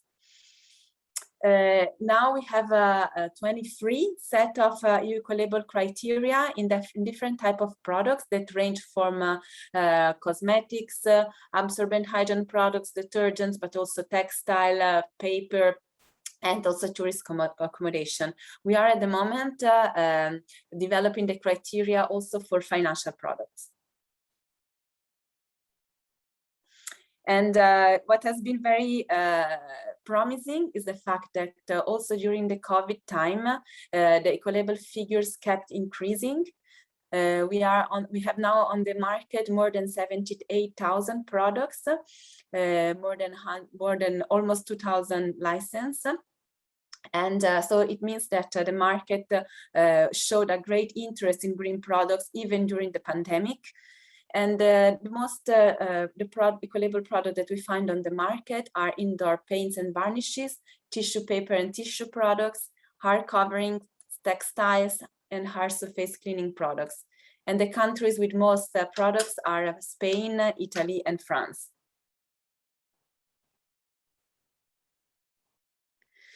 Now, as I said, we are also working at fostering the awareness and uptake of the Ecolabel, and we have several initiatives going on. We are setting the possibility of fostering the Ecolabel through voluntary pledges. There are several pledges initiatives, like the Climate Pact that is already ongoing, but on the new consumer agenda and the Zero Pollution Action Plan. So we will create a mechanism of pledges, so that individuals and market actors can decide to commit themselves either to take up the Ecolabel or to increase the visibility of Ecolabel products. A cooperation that is very successful at the moment is with some e-retailers or online marketplaces. We are working, for instance, with Amazon, with Mercateo.com, but also with booking platforms like Booking.com and so on, in order to display on internet when a product has the Ecolabel and is sold on this platform, that this is indicated, so that consumers can better choose also and find Ecolabel products when they are shopping online. For this, we are also optimizing our catalog. We are doing also capacity building a workshop whenever we have new criteria. We have started a collaboration between Type 1 Ecolabels, and we have also several communication activities going on. But one stream of work also that is very important is promoting the Ecolabel through green public procurement. And so, coming back to the green public procurement policy of the Commission, is that it's also GPP is a very key tool to promote the transition toward the circular economy. Ecolabels are essential to GPP, and I will show you why. And since 2008, green public procurement has been a voluntary policy with some exceptions, like in the area of building, clean vehicles, and energy-consuming products. But in the coming years, the intention is to shift towards non-mandatory GPP in sectorial legislation. Here is a list of the tools that the European Commission has put on the website. There is a full set of EU GPP criteria and background reports in more than 20 languages, and I will go through that a little bit later. We have a buying green handbook that is explaining step by step how environmental consideration can be inserted in by the contracting authorities in the procurement process. We have a GPP training toolkit, and we have a brochure, and more importantly, we have also some very good example and good practices, because from talking with the contracting authorities, we understood that it's very important to share experience for member states to learn how they can replicate successful experience that were already implemented in some countries. As I was said, the Commission since 2008 is developing GPP criteria, EU GPP criteria. So we have now more than 20 product groups that were developed according with the choice was made with a multi-criterion process, taking into account, for instance, the type of environmental benefits that this criteria could also bring, but also which were the product groups that were mostly purchased by public authorities. And the intention of the EU GPP criteria is to try to give guidance for the member state that would like to use this criteria, because the idea is that it will be very important that similar or the same criteria are used throughout Europe, because this is facilitating also the life of companies that have several products in several countries, and they can, let's say, they can respond to public tendering using according to the same criteria. And some of the criteria, of course, for the product groups that are sold worldwide can also be used outside Europe, can also valid outside Europe. Now we know that the contracting authorities have different level of competence. That's why, and in respect to GPP, different level of experience. That's why we have for all the product groups we have two levels of criteria. We have the core criteria that are aiming at addressing the key environmental impacts and require minimum additional verification effort or cost increases. And then we have comprehensive criteria that aim at purchasing the best environmental products available on the market, and possibly they are requiring additional verification efforts or a slight increase in cost compared to other products with the same functionality. What is very important is that EU GPP criteria for products are largely based on criteria of type 1 ecolabels. We have a public procurement directive that was issued in 2014 with an Article 43 that specifies how authorities can require a specific label of means of proof. So what we are fostering also now is the use of ecolabels in GPP, because from one side they simplify the life of contracting authorities when they have to verify the criteria, and they are also a very good tool to foster the use of ecolabels that are tools for environmental excellence. We are also developing and currently developing GPP manuals from EU ecolabel criteria. So for product groups for which we don't have complete GPP criteria, we are taking EU ecolabel criteria and we are showing which ones are related to the subject matters and which ones are then relevant to use in green public procurement. And this is all for me for the moment. Thank you very much, and do not hesitate to ask me questions.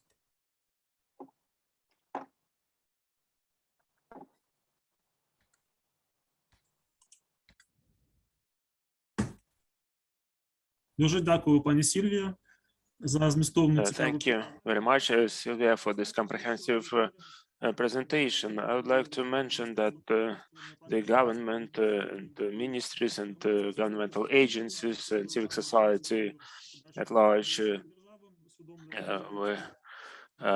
as we have the European vector of our development, we are considering circular economy and Green Deal initiatives. We hope that appropriate requirements will be reflected in the legislation, which is being harmonized with the European.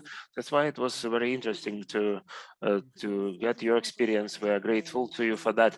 I would like to mention that we have in Ukraine some progress on this issue, and I would like to inform that the Ukrainian program of type 1 labeling was introduced. It's marked with a green crane. I would like to invite the head of the Center of Environmental Certification and Marking of NGO Life Planet, Svetlana. Доброго ранку. Всім вже добрий день. Зараз розпочинаю трансляцію. Good morning. Так, ну дивіться, на цьому слайді бачимо історію програми «Зелений журавль». This is the history of Green Crane program. It started in 2003. I think it was not mentioned today, but I'd like to mention that the first program was initiated in Germany. This was a Blue Angel. It was initiated in 1978, and it was 40 years old. The team of Green Planet had the honor to participate in the celebration of 40-year anniversary. And Blue Angel program, its representatives together with the Federal Agency on Environment of Germany helped us in developing this program. In 2004, the first eco certificate was issued. In 2005, our initiative drew attention of the government, and this resulted into development of Ecolabelling, which Lena Buzan from Technical Committee was presenting about, and the Minister of Environment, Chamber of Commerce, State Consumer Service were engaged, the Service for Protecting Consumers, and the same year the Coordination Board on Ecolabelling was established. Ruslan Strelets mentioned about that board.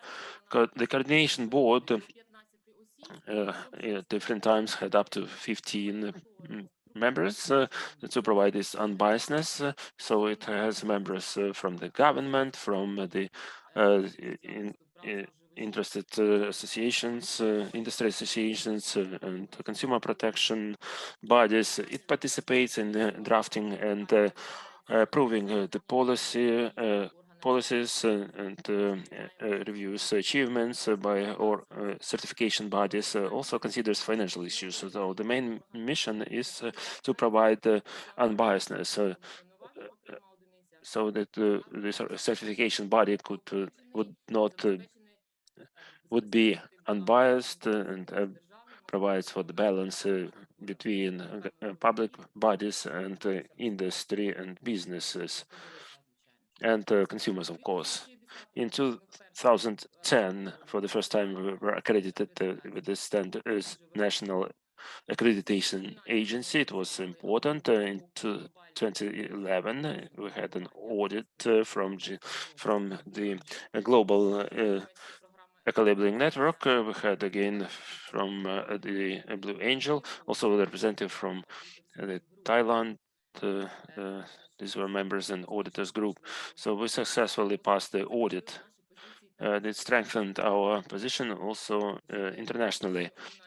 Starting from 2011, Ecolabelling becomes a state environmental policy tool. In 2014, the projects started on Ecolabelling in sustainable public procurement.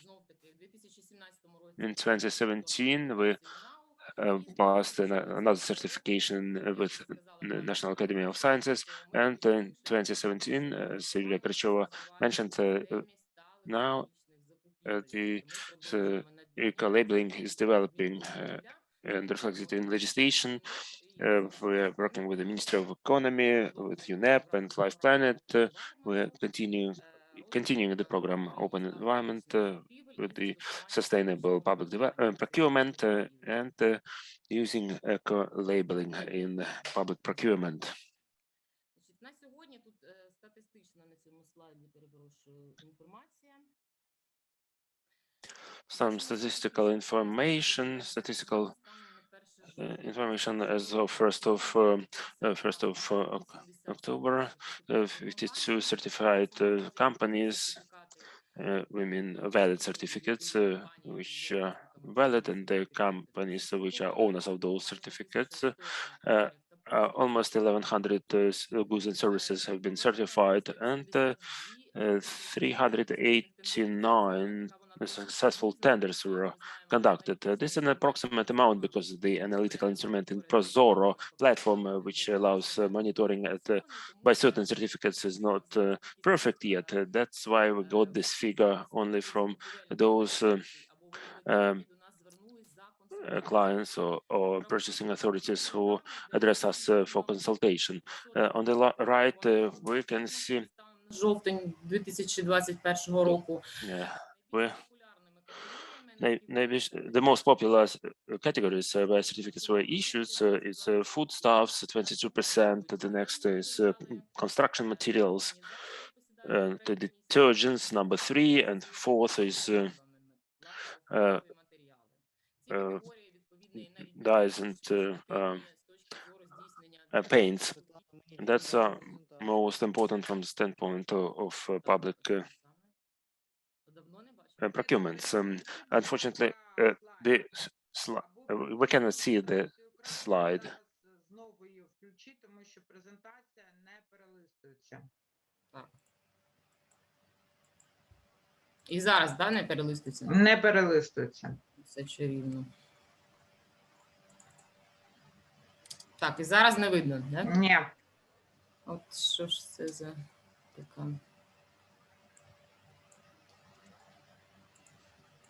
Зараз, хвилиночку. Вийди з екрану зараз. Якщо ти не можеш це зробити, я можу тобі допомогти і переключати твою презентацію. Але треба вийти з екрану взагалі, вийди. We are trying to fix some technical issues. Please stand by.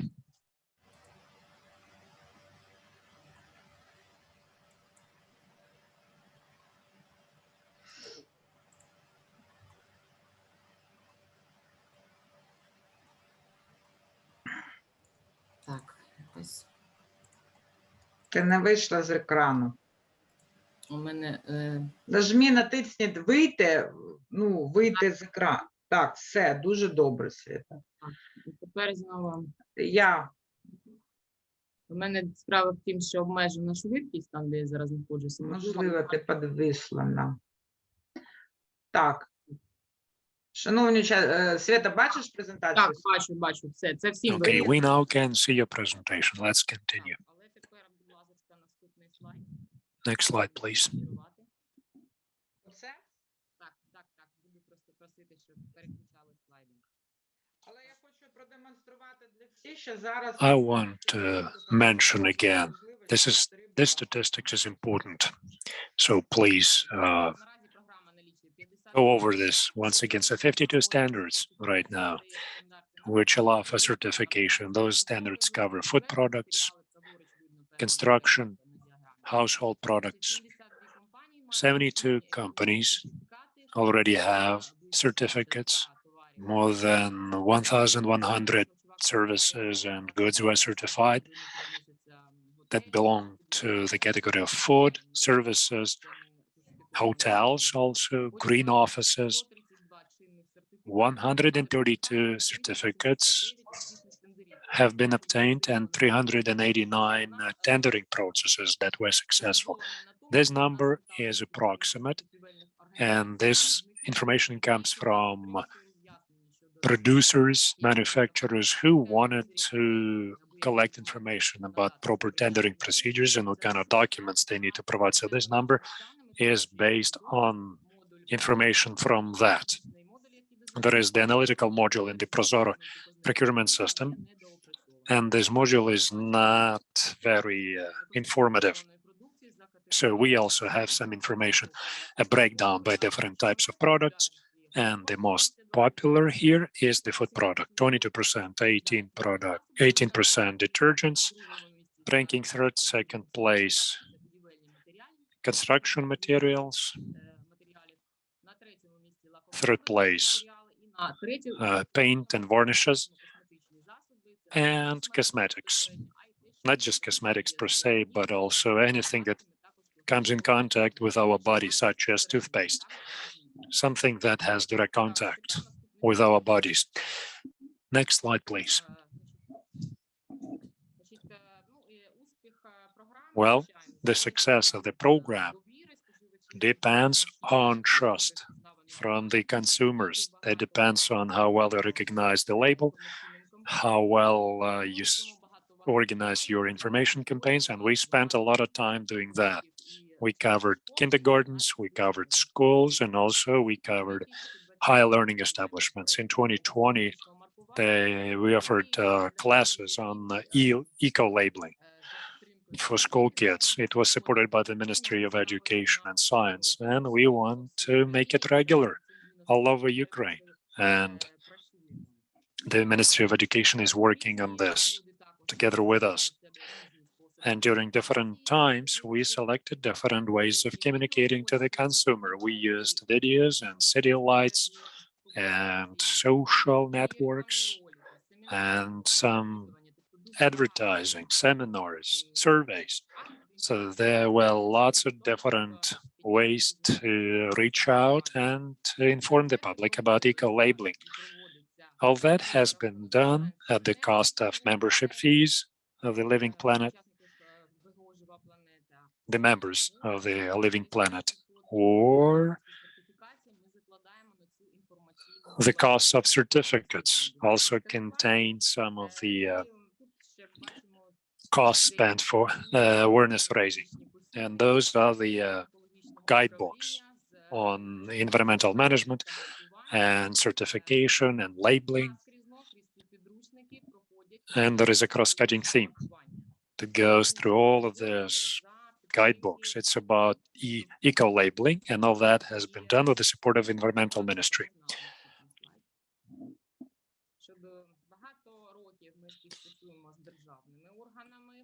For many years, we have been cooperating with government agencies, with the Ministry of Environment and business associations and the Chamber of Commerce and industry organizations, employer organizations, the Ministry of Environment, all these organizations in the framework of cooperation take part in development of standards, environmental standards, which we use for certification purposes, and also they make sure that the content of the standards is communicated down to the manufacturers and all the stakeholders. So we already have an information awareness raising component in this. I already mentioned guidebooks.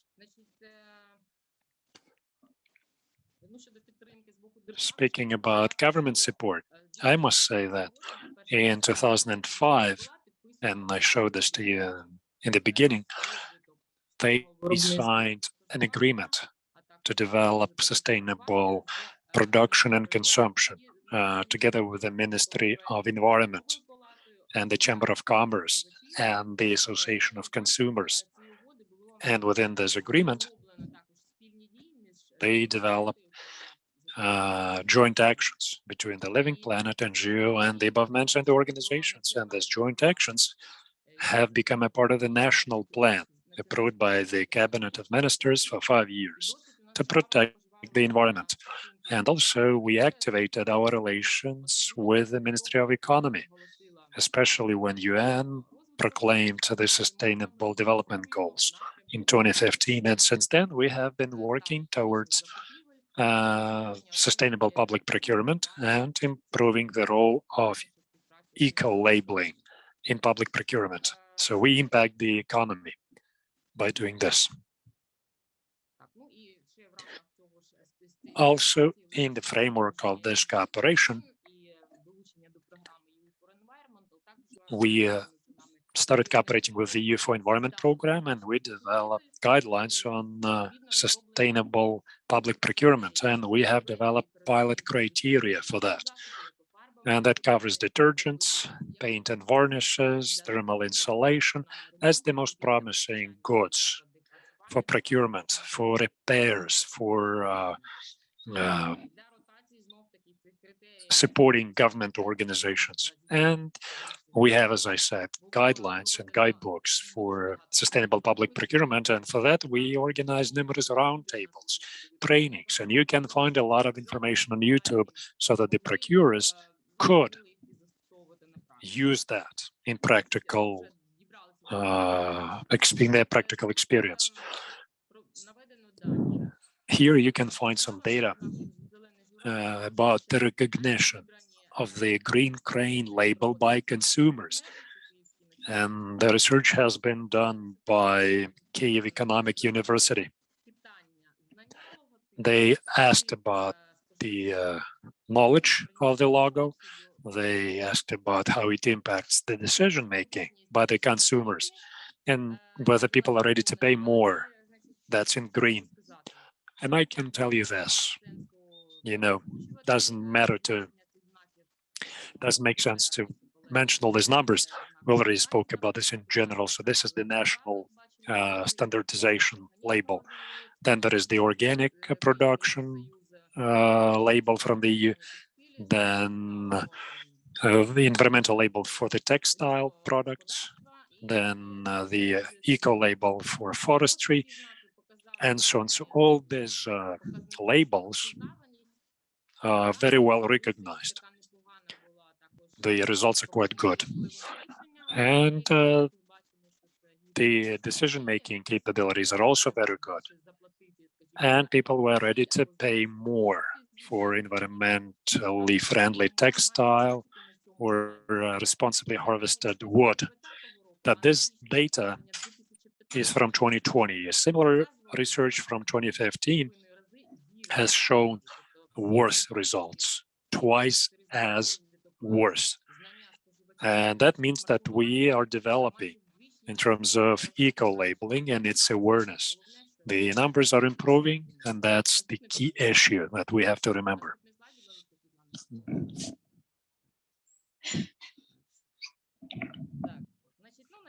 Well, on this slide, as you understood from Galina's presentation, this is the geography of eco-labeling. And we use the relevant ISO standard for this. And it is different only because of graphics, but generally it's still the same. We are using the standard because it's more comprehensive, because of good collaboration, because of agreements with the global network, and we mentioned this before, because of joint foundation and joint work and joint results. Ukrainian manufactured eco-label products are sold in these countries. And we're talking about food products, we're talking about even bricks that were exported. See, so the weight of that cargo was not a decisive factor in this case. Next slide, please. Світлана, переверніть, будь ласка, мені слайд. Дякую. Тут бачимо. All right, so here we see the environmental criteria for detergents in Ukraine and the evolution. Ms. Grachova already spoke about this. Galina Buzon spoke about this. So that is one of the most popular standards, and I want to show you how it evolved. So in our program in 2011, the standard first edition was issued, and they used eco-labeling from the EU as a standard, an Australian program, and Green Seal program from the US. In 2014, the standard was revised a little bit before the time, and then there was a need to publish a new version, and a new version was focused on the Scandinavian countries and their criteria. And since 2018, the standard was fully built on Ecolabel EU standards. But in spite of the programs from the US, Europe, Australia, which were used as foundation, we always took into consideration EU regulations and EU standards on labeling, manufacturing, and circulation of chemicals. So those basic documents are always taken into consideration, and I will be talking about that further. Next slide, please.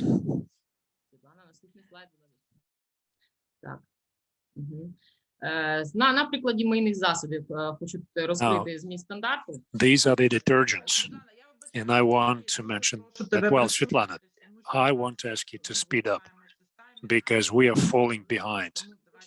Okay, so let's just skip a few things. Well, almost finished here.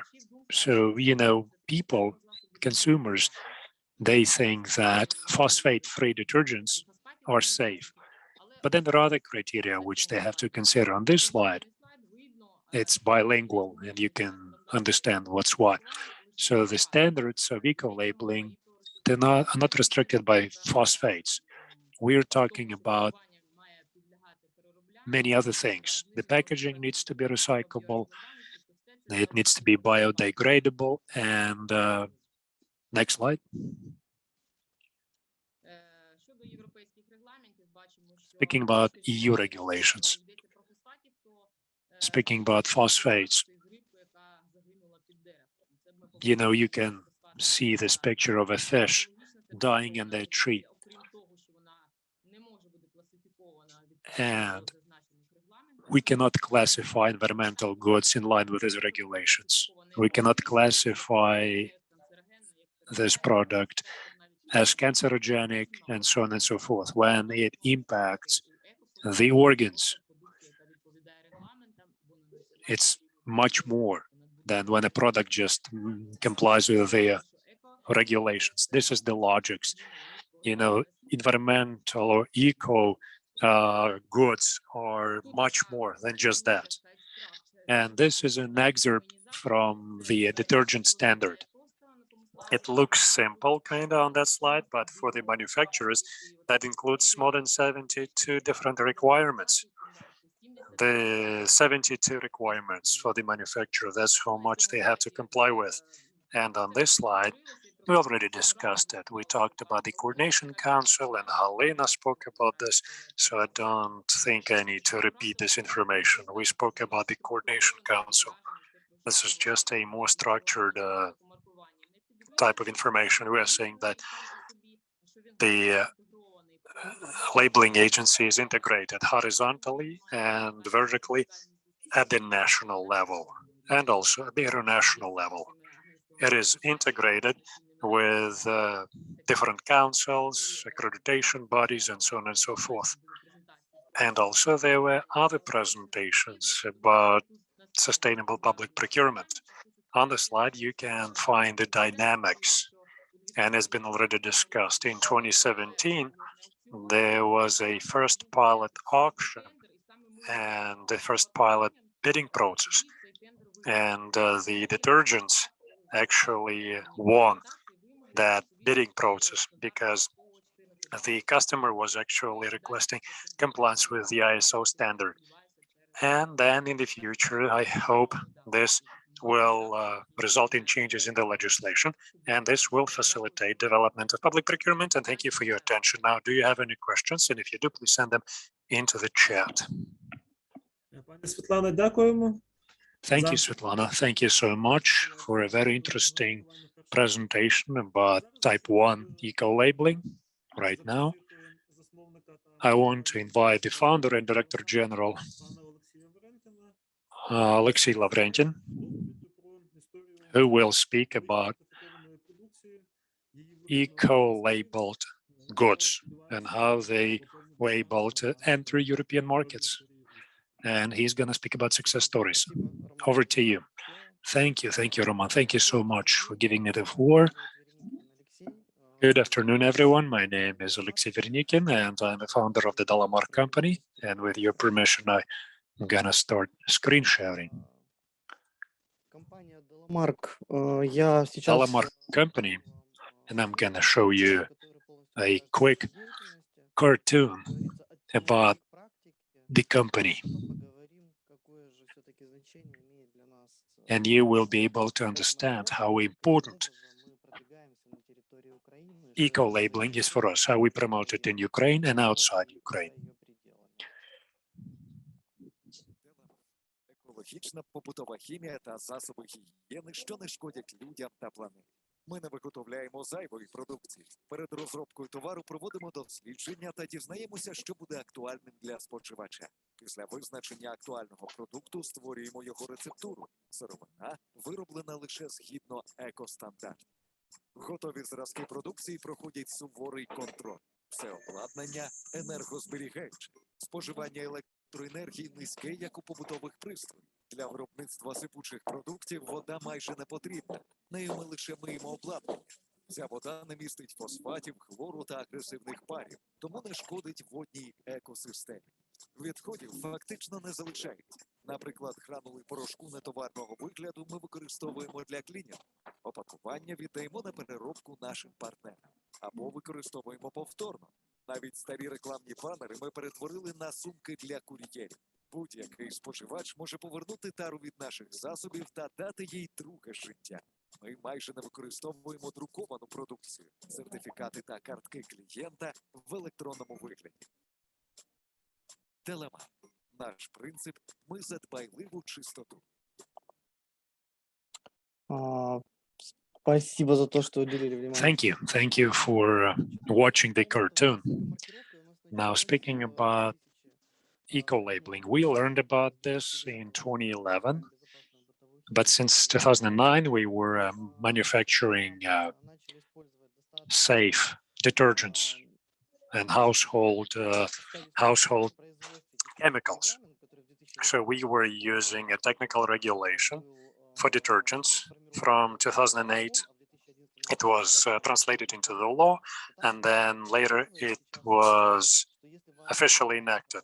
And it says that if your product has better characteristics, better features, in our case, it's environmental characteristics, then you have to seek confirmation of that through obtaining an environmental certificate. And in this case, we faced a huge problem because in the territory of Ukraine, when we just launched our production, Ukraine never had an agency that could issue us the environmental certificate. And thanks God, in 2011, we met the Living Planet organization, and we were one of the first to pass the certification process under the standards. And we became one of the first brand names presented in the retail market that had eco-labeling, which was in compliance with the requirements declared by us as the manufacturer. And today this plays a key role because we entered markets outside Ukraine, and we were asked about certification and about eco-labeling.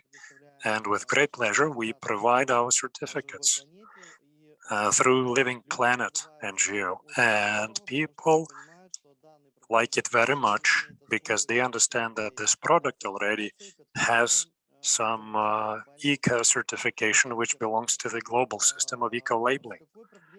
Now, what kind of problem we face as of today when we organize sales in Ukraine?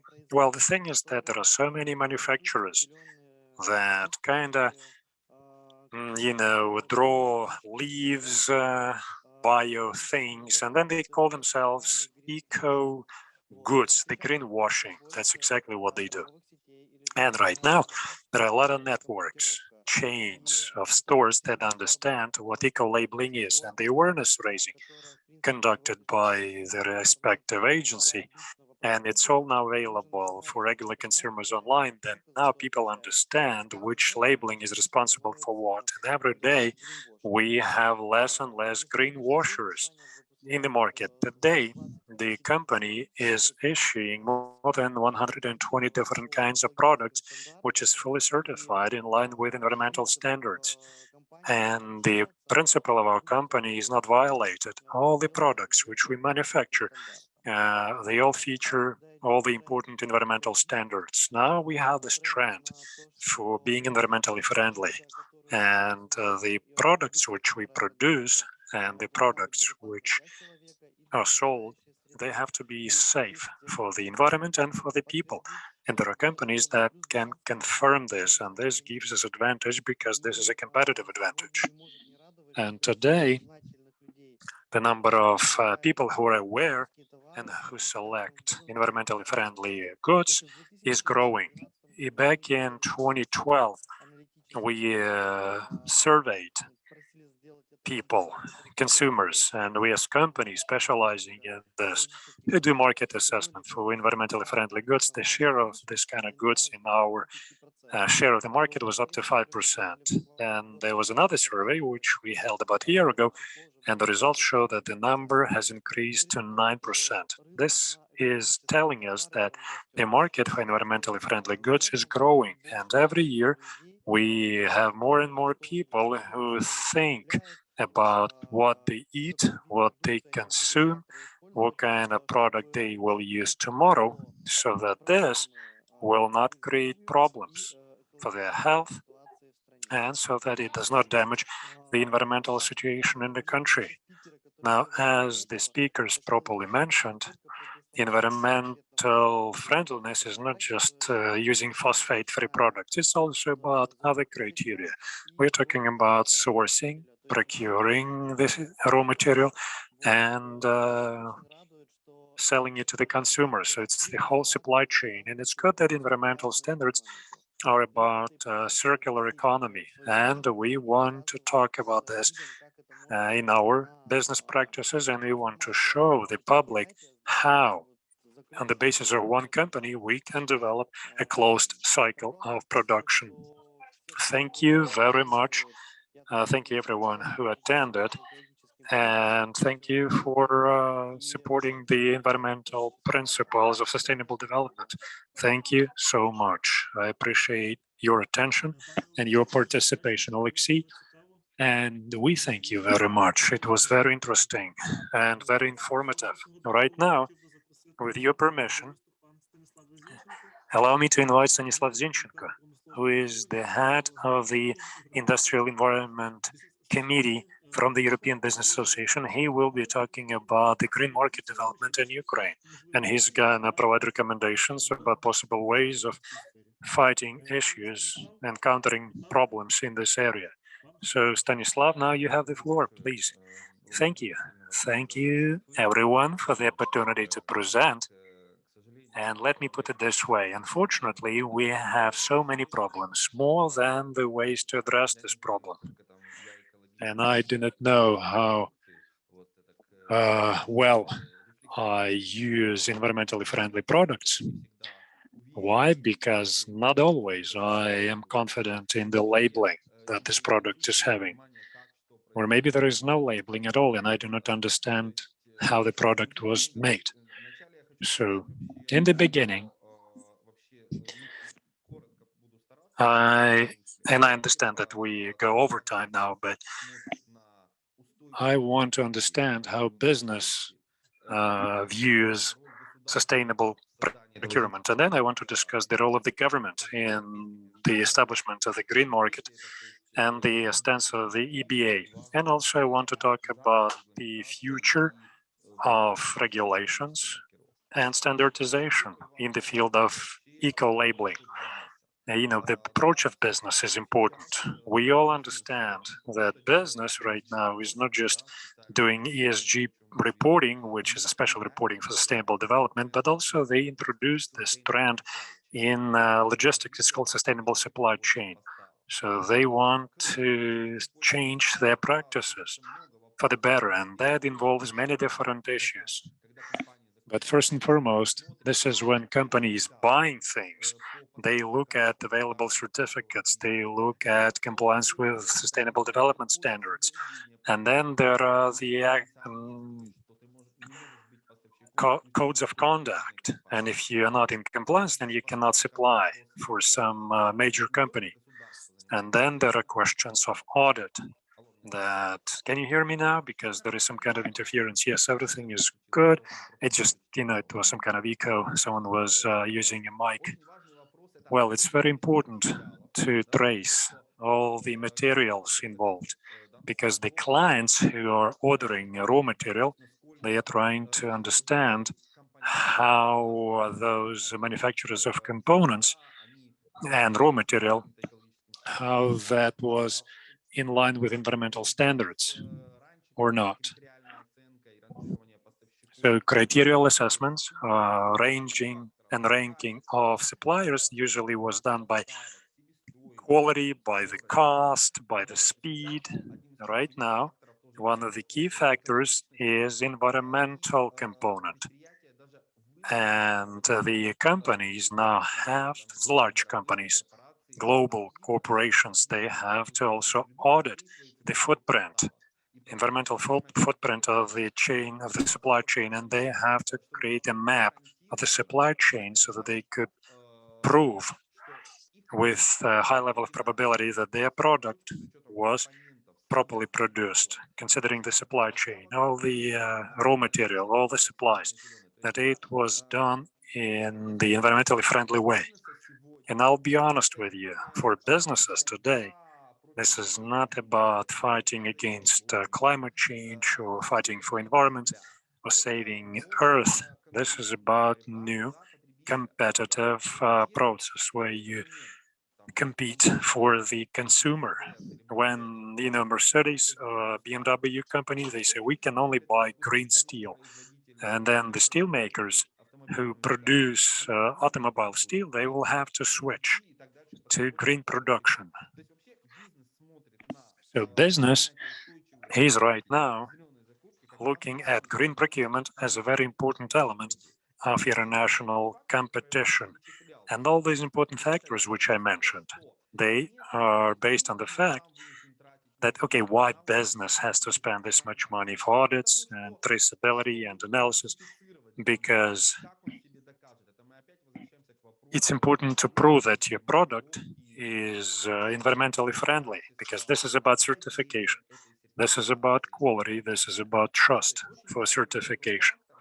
This is very important, and many people mentioned it. So for me, I think eco-labeling is not really the initial condition, but the basic condition for a business to not spend too much effort to build its own systems for monitoring, because we are talking about the supply chain. So in fact, we are going through different phases. You mentioned ISO 14000, and we mentioned different industrial standards, international standards, and whatnot. Remember, we were building our quality systems first, and then it translated into industrial standards. And now they are being used. So sustainable supply chain is a very important element of modern day competitive process, and Ukraine is a member of that at the level of the corporate business and also at the level of small and medium-sized business. Why it's important for SMEs? Because 5 most important criteria based on the recent research conducted by the logistics professionals from the US. 5 most important criteria of sustainable supply chain include the following. К малому и среднему бизнесу. Первое – это отдавать преимущество малому и среднему бизнесу. Give preference to SMEs in procurement and include it into the supply chain. Give preference to local suppliers. And the third, inclusive suppliers. The companies which hire people with disabilities. So this is not only the issue for corporation, for SMEs as well. That's at the level of business. Now with regard of the public policy, The role of the state in development of green market is, there are actually two options. The first option is creation of the so-called green premium markets. That's what we see now in the EU, in some countries or in certain industries. They say if you want to sell in our market, you have to comply with the criteria, and their companies are already compliant with those requirements. It's a green premium market. Japan, Canada, US, in certain sectors and on certain products, they use this approach. Yeah, that's the issue of standards and regulations. This is one way. And if a state in certain domain or sector creates this green premium market, it pushes the suppliers. And the second option, which is more relevant to Ukraine and in Europe, they also have passed this in the last 20 years. With the help of green procurement, create green market, correcting the market mistakes. What I mean, the business do not have incentives. On one way, the public procurer also. They are reluctant to change their suppliers and supply chains. If they are used to buy certain products from certain supplier, it's okay. But in order to equalize the conditions and provide motivation for circular economy, green procurement, low footprint product, carbon footprint products, or a lower impact on the environment, the government has to create conditions. Of course, they're using various tools, direct financial, like tax subsidies and loans, often, which is allowed at OECD and other organizations, expanding or creating market for environmentally friendly products. The basic two methods is standardization and green procurement. And the role of the government is very important here. It should stimulate recycling, circular economy, participation of investments, investments in the equipment and producing products with lower footprints and lower impact on environment. This is a very important role, and unfortunately, in Ukraine, Marikovsky was talking, and Svetlana also, and others mentioned that formally we have everything in place. There are direct recommendations and instructions, but it doesn't work. You mentioned about training.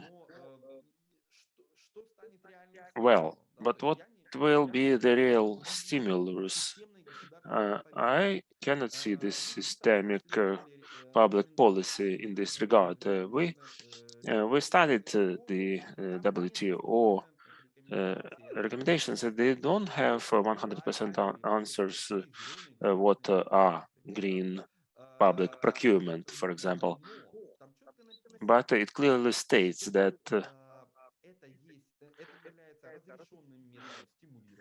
this is an allowed method of stimulating the market, and what's recommended for a government to develop the system equally for all sectors. The European Business Association adheres to the same principle. If the government ideology will be more actively implemented, it should have equal conditions for everyone with minimum regulation and possibilities for corruption. The European Business Association already has provided its recommendations to various ministries to expand the requirements for green public procurement with adding certain criteria into the methodology of procurement, for example, in the sphere of road construction and road repairs, including development of a mechanism for providing preferences when conducting public procurements for materials of recycled products like slags and materials with lower CO2 emissions for road construction. But unfortunately, what we can witness, this mechanism is not working. In our opinion, there is no systemic policy at the government level for green procurement. Nobody assumed this responsibility. They say, yeah, if there is a possibility, you want to use it, it's okay. If not, it's not. In some sense, I've seen the letters, and they say that there is sufficient legislative framework for green procurement, and the rest is responsibility of those who organize tenders. For us, it looks quite cynical because on one hand, the government declares, and even in official documents, they say that we have taken the path of the European Green Deal and joining the European Green Vector, and we take care of the environment and sign ambitious agreements and treaties. But on the other hand, they say it's working like as usual and it's okay. If we're moving towards Europe and don't implement this experience of systemic policy, like in the Netherlands, for example, they have built systemically the system of green procurement, and there is a whole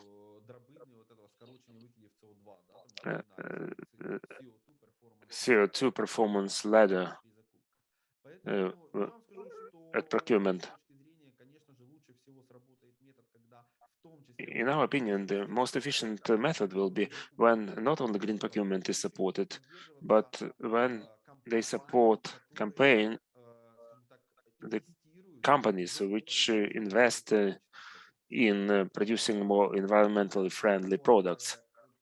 It's clear that there may be issues about this support, but without that we won't get any progress. The role and policy of the government can be characterized as passive.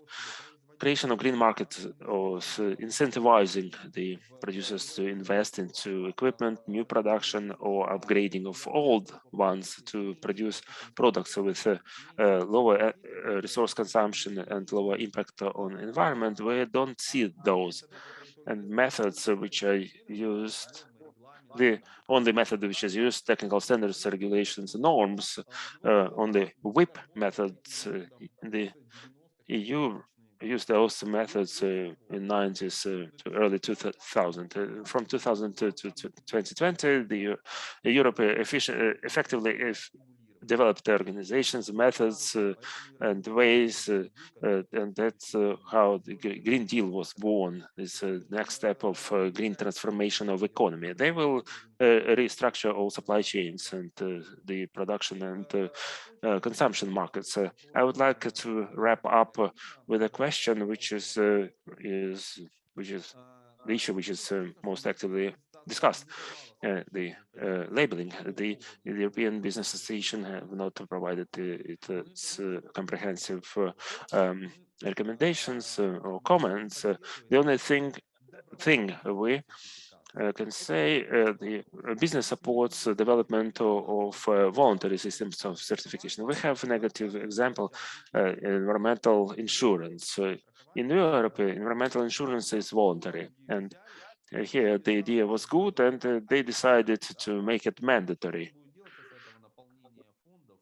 And how those funds will be filled, and whether they will provide jobs for someone, so whatever they do with that, we don't know. The government should perform the role of a regulator, namely a regulator, to create. There is an issue of terminology, what this labeling means, what's right, what's not. To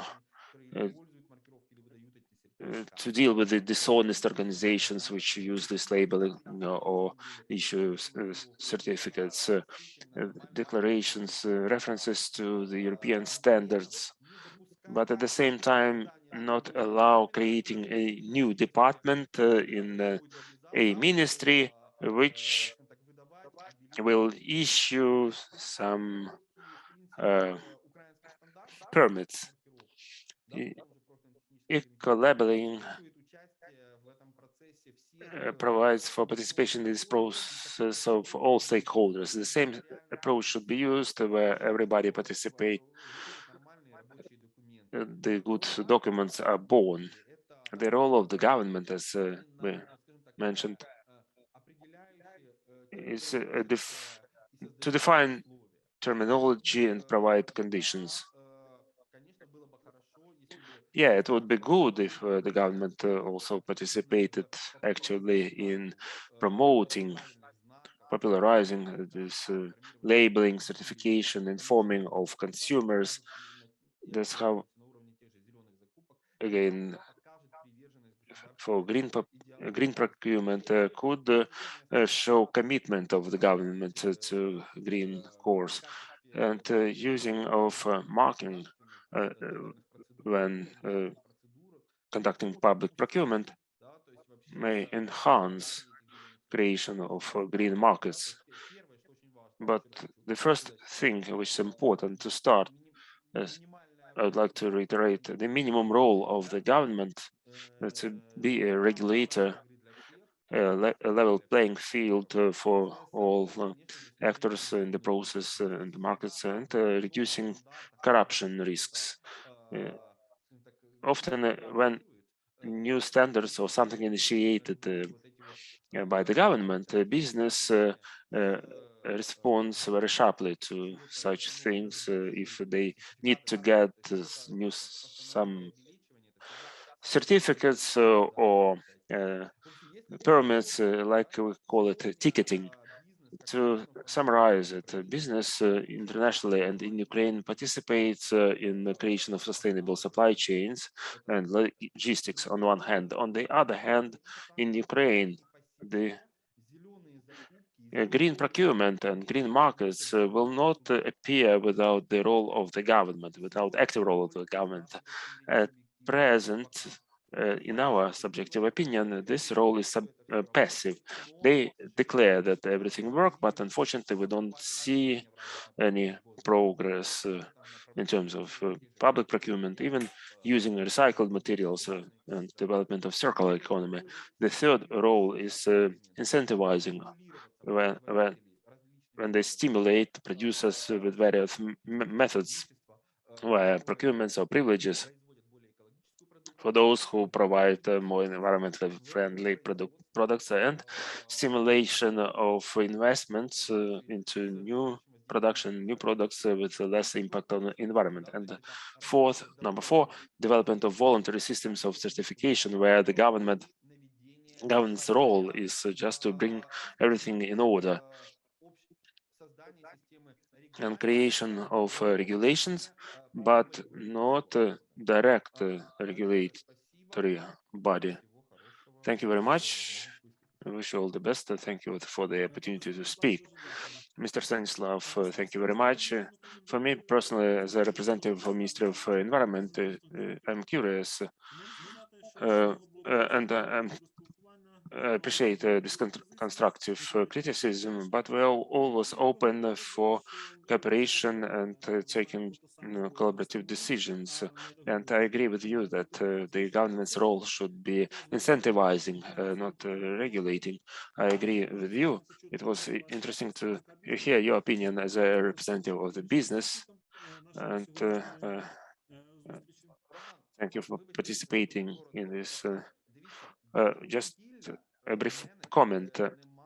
I don't have any claims against the Ministry of Environment, because Ministry of Environment supports at all levels very actively all these issues. But we understand there are many other ministries and agencies. It's the Ministry of Economy and state-owned enterprises, Ministry of Finance, and so on. You understand? This is a problem that the ideology should be transformed into practice. Stanislav, I apologize, people are saying goodbye, but we still have several speakers. So let's continue. Thank you, Stanislav. I hope that we understood each other very well and hope for fruitful cooperation in future. Svetlana Valerievna, if you allow, as our time is coming to the end, I would like to invite Oleg Silvik, Deputy Head of the Board of Union of Consumers of Ukraine. He will speak about environmental labeling, eco-labeling, and greenwashing, counteracting unfair or dishonest labeling. So the floor is yours, Oleg. I hope you can see my presentation and hear me. Yeah.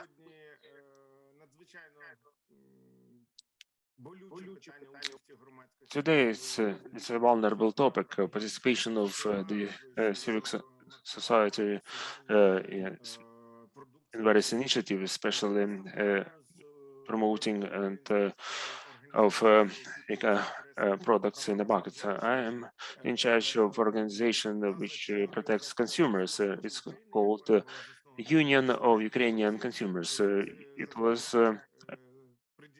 founded in 2003 as a non-for-profit organization. We focus on supporting the rights of consumers, which includes environment. It's in our articles of associations. We are quite actively studying, conducting studies, field studies. This is the statistics starting from 2010, because most of these projects I initiated them and was managing them. We are encompassing with our studies practically all product segments. These are food and non-food products, some separate markets. We study e-commerce and initiated the drafting of a standard which has been published for discussion. I would like to request the organizers to participate in this discussion, because several times it was mentioned by international partners for marketplaces, for stores. It's important to publish information on e-certification, eco-labeling, so that consumers could make an informed decision when they are buying. We are actively cooperating with various segments, with the retailers, with markets for the past 3 years, even the canteens of the schools and the educational institutions. We're checking, we're working a lot with the media. We have the columns for consumers. So we're grateful to all our partners for cooperation. Starting from 2015, from standalone initiatives with Life Planet, we moved towards a systemic work. As you can see, with our support in 2015, the memo for consumers was developed for on eco-labeling, which labels are used and how to check this or that product. So from 2015, we've been systemically working with our partners to fight against misleading the consumers in terms of providing information on eco labeling or organic labeling. As you can see, these are examples of our monitoring. When we found products which actually misled consumers by placing various text or graphical things which could enhance demand for those products. But we understand these are not spontaneous things that they did. They did put this information. This is a conscious step of the business, because there are numerous researchers, market researchers that under this caused with raising awareness consumers are tending to buy products which are less damaging to the environment, and people often are willing to pay more to pay for the products which are more environmentally friendly and have longer life cycles. But in our reality, we have this layer of representatives, business representatives who are dishonest, and they manipulate this information, and they use these methods of unfair competition without proper documentation or proper production practices. They put those labels on their products and have this unfair promoting of their products using unfair competition methods. We have a law to counteract unfair competition, and those producers are subject to enforcement, and they have a risk of paying 5% of penalty from the incomes from for the past year if they are brought to accountability. Another example of unfair competition when they use this eco-friendly labeling, or the European Union flag, our consumers perceive it if it's been produced abroad or in Europe, this product is better. But this marking is ungrounded and misleads consumers. Again, is subject to this law on protection from unfair competition, and we're cooperating with Life Planet and other partners was focused on bringing to responsibility of those producers to reduce the number of such instances. In 2016, based on our initiative and the initiatives of our partner organizations, we organized a roundtable in the House of Government where we raised an issue of necessary actions against greenwashing. Then the decision was made to bring together 8 consumer organizations and legal support organizations and environmental ones to launch a pilot project with the participation of anti-monopoly committee to fight greenwashing and manifestations of greenwashing as one of the consequences of unfair competition. And from that, we started this long operation when we started systemic monitoring to discover those products which have misleading labeling, and we're trying to bring them to make them accountable for that. An expert group was established, the first of which was to find such instances of unfair competition and communication with those companies to convince us maybe we're mistaken, and if there are no proper documents or lack of communication,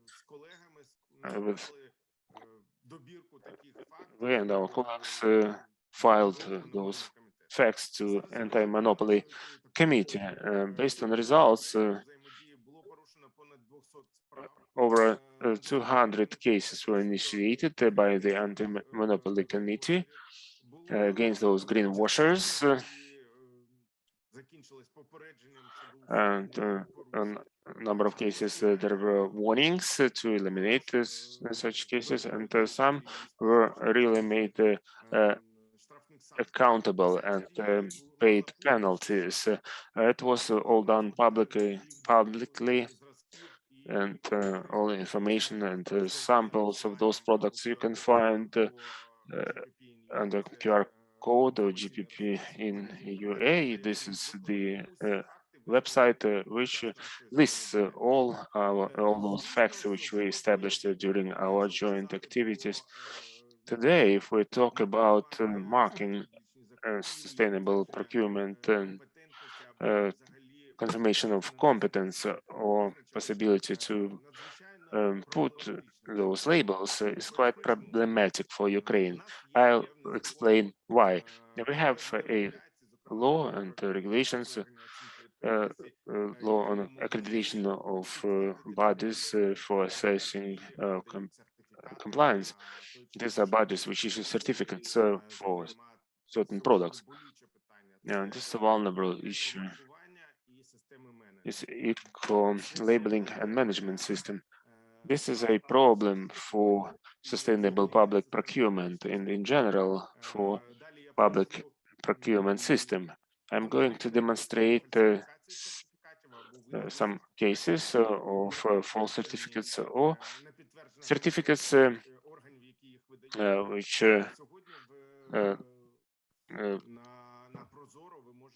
bodies which include issue those on Prozoro. At Prozoro, you can find a huge number of documents which are issued not by certificate bodies, but made by Photoshop.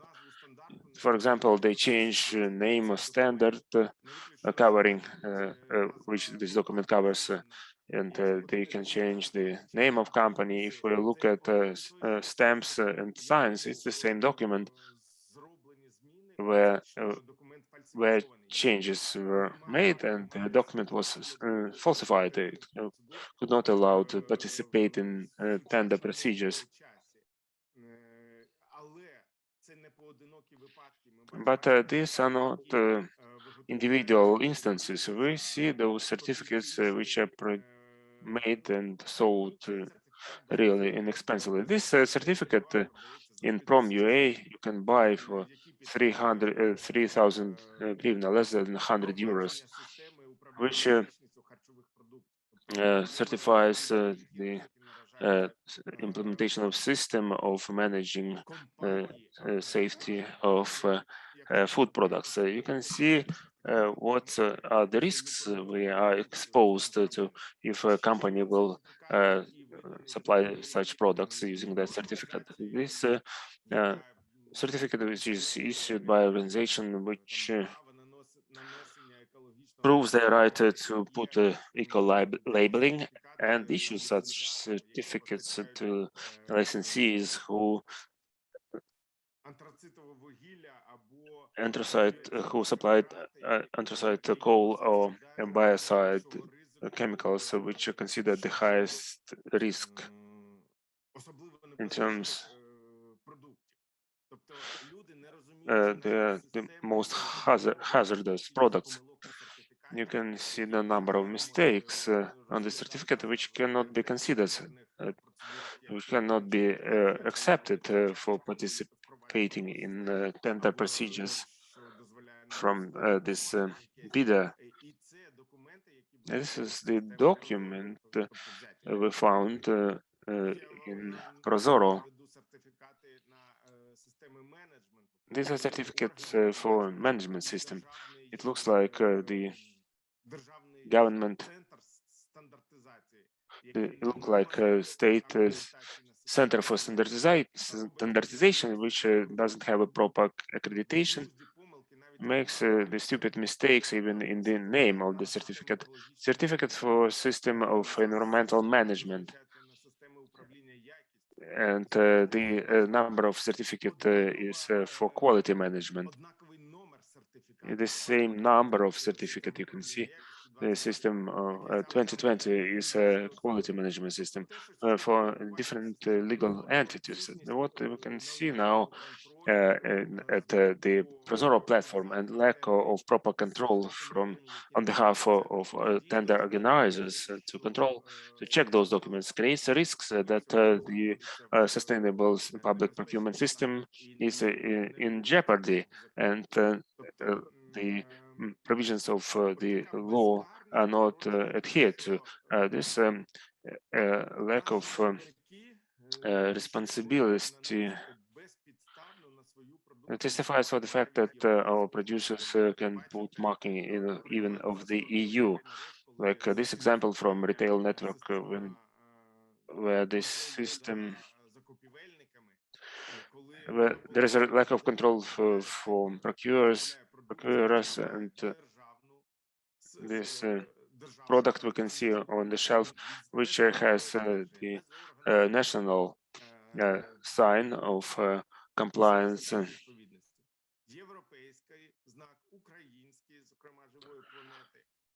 European and Ukrainian signs.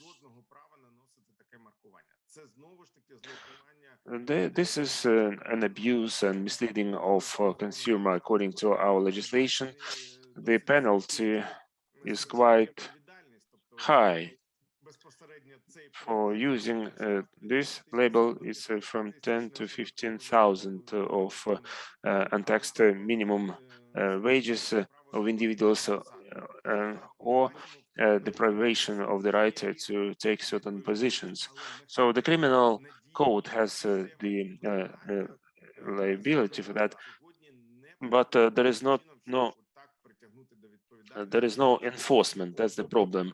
How to take this product from the market, and the market supervision system unfortunately does not perform properly. In most instances, I'm glad that we have the Ministry of Environment here. The state eco inspection, for example, or the petroleum products, they in the past year they didn't take any samples and performed none of laboratory tests. They only look at certificates and labeling. This can be forged. You don't need some special skills for that. But why the government doesn't check that labeling for compliance of the product?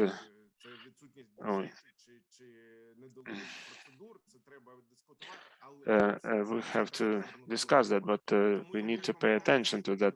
So as the recommendation, as we have taken more of time as planned, we plan to improve the legislation and clearly define in the legislation the notions of eco labeling, eco declaration, and the problem, especially for foodstuffs, to differentiate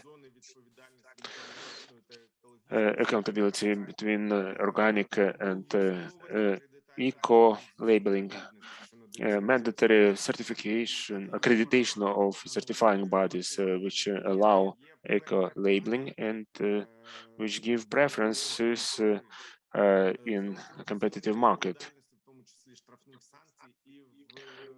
Also penalties and improving tools, instruments to make those people or entities liable. There are instances when these anti-monopoly committee cases are challenged in courts and many millions of penalties are cancelled. We have to build the appropriate outreach campaign and synchronize the projects of civic supervision. There are some organizations which use their budgets and programs of cooperation with various agencies, but they don't have a single base where you can track what's taking place and what are the violations discovered. Again, the government and business should participate, especially retail. Some instances, retail positively responds to consumer surveys, one of my experiences, and it was мережі будівельних супермаркетів як інформаційний посібник для споживачів, як правильно обрати цемент, який, зокрема, в тому числі був з екологічним маркуванням, безпідставно нанесеним. Потім технічна підтримка реалізації цих проєктів громадського моніторингу. Ресурсів надзвичайно мало сьогодні доступних, особливо для громадських об'єднань, громадських організацій. Ми знову ж таки, наша організація співпрацює з UN-Environment, але в трошки іншому секторі, зокрема зменшення викидів в транспортному секторі. І тому ми знаємо, як важливо мати такого надійного партнера. І сьогодні дійсно знайти програми підтримки для такої діяльності надзвичайно складно. Соціально відповідальний бізнес сьогодні в Україні також відчуває певні проблеми, щоб знайти вільні кошти для підтримки таких ініціатив. Соціальна реклама, просвітницькі заходи, спільні проекти та міжпроектна синергія – це те, що ми сьогодні намагаємося в доступний нам спосіб просувати. Зокрема, от ви бачите, синергія проєктів, коли ми власні моніторинги продукції об'єднали з нашими партнерами Живої планети, коли ми намагаємося доступний ресурс використати максимально ефективно. Якщо ми вже досліджуємо продукт на певні споживчі характеристики, тоді доцільно виявляти порушення, зокрема в сфері екологічного маркування чи будь-яких інших питань, пов'язаних з введенням споживача в оману. Ну і, звісно, посилення державного ринкового нагляду, я ще раз кажу, ця система, вона ефективна. Сьогодні Європейський Союз надзвичайно посилив спроможність органів ринкового нагляду, вступає в силу нова директива 1020, яка розширює повноваження органів ринкового нагляду, посилює відповідальність, і тому ми маємо звертати увагу на те, що відбувається у наших партнерів, і не надолужувати це через певний період часу, а брати вже сьогодні ці нові документи і вже імплементувати в свою діяльність. Я щиро вдячний за увагу. Сподіваюсь, не відірвав вас не зайняв зайвий час. Буду вдячний за запитання та спільну роботу. Дякую вам. Щоб не втрачати час, я продовжу і вже на правах представника групи експертів ВГО «Жива планета», які є партнером ЮНЕП по впровадженню сталих публічних закупівлі, підвищення застосування екології. Роман, я вам допомагаю. Застосування екологічних маркувань. Я запрошую свою колегу, юриста нашої організації Інну Єреськовську презентувати один з результатів нашого виконання одного з проєктних завдань, які зараз ми підготували.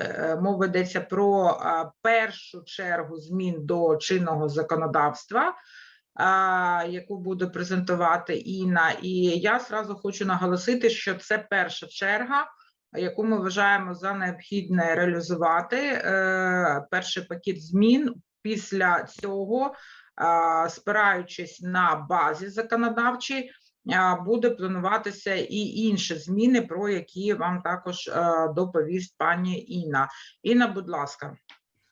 Доброго дня, шановні учасники вебінару. Чи видно мою презентацію, чи чутно мене? Враховуючи, що у нас значно ми вийшли за часові рамки, плановані часові рамки, то я буду більш так стисло розповім про пропоновані зміни, які ми розробили для впровадження національного законодавства.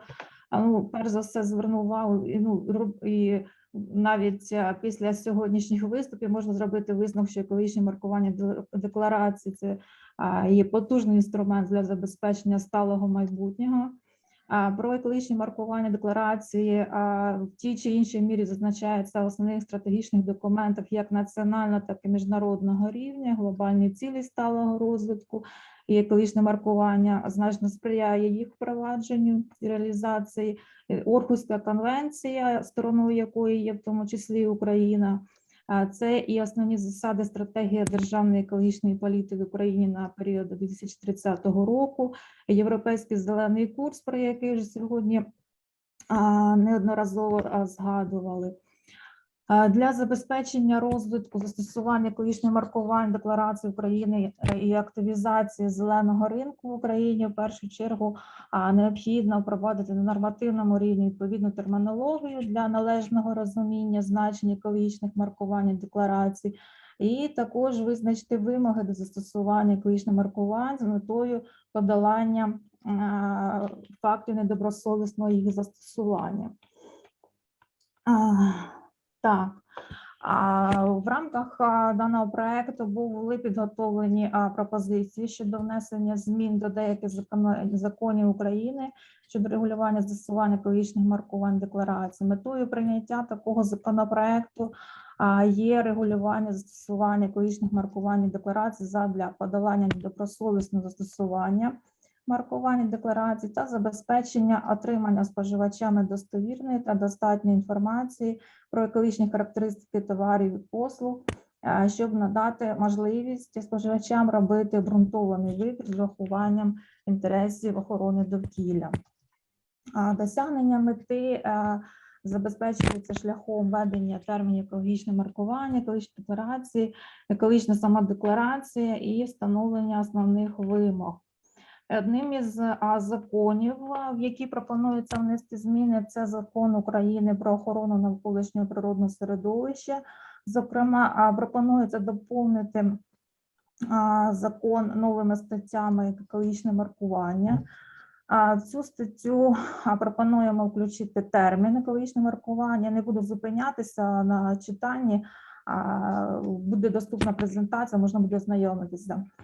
Також встановлено, що маркування застосовується за стандартизованими принципами, методами відповідно до вимог національних, європейських або міжнародних стандартів щодо екологічного маркування типу 1. Також запроваджується заборона нанесення на етикетки інші матеріали екологічного маркування за відсутності сертифікату, що засвідчує відповідність продукції вимогам екологічних критеріїв, і що важливо, в нинішній ситуації з недобросовісним застосуванням екологічних маркувань і некомпетентністю організацій, які видають сертифікати, як зазначав пан Станіслав Зінченко, пан Цільвик, про те, що деякі організації, не маючи компетенції, видають сертифікати. То вже в наших пропозиціях до змін законодавства ми вносимо заборону, що не можуть наноситися маркування, а за відсутність сертифікату, виданого саме органом з оцінки відповідності, компетентність якого підтверджена шляхом акредитації відповідно законодавства.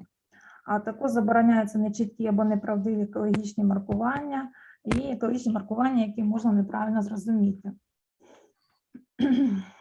Передбачається, що у разі недотримання умов застосування екологічного маркування оператори ринку будуть нести відповідальність за порушення законодавства, зокрема законодавства про захист прав споживачів, про захист економічної конкуренції, законодавства про рекламу. Продукція, відносно якої застосовано безпідставне екологічне маркування, підлягає вилученню відповідно до законодавства. І також дуже важливо, ми пропонуємо внести таку зміну щодо державної підтримки.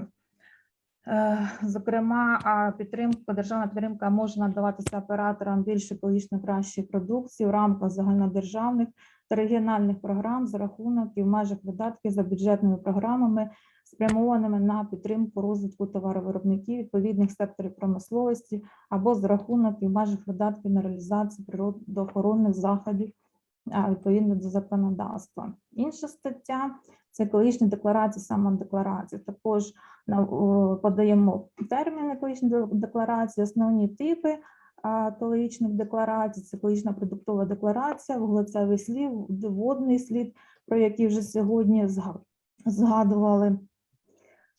І термін екологічна самодекларація також пропонуємо.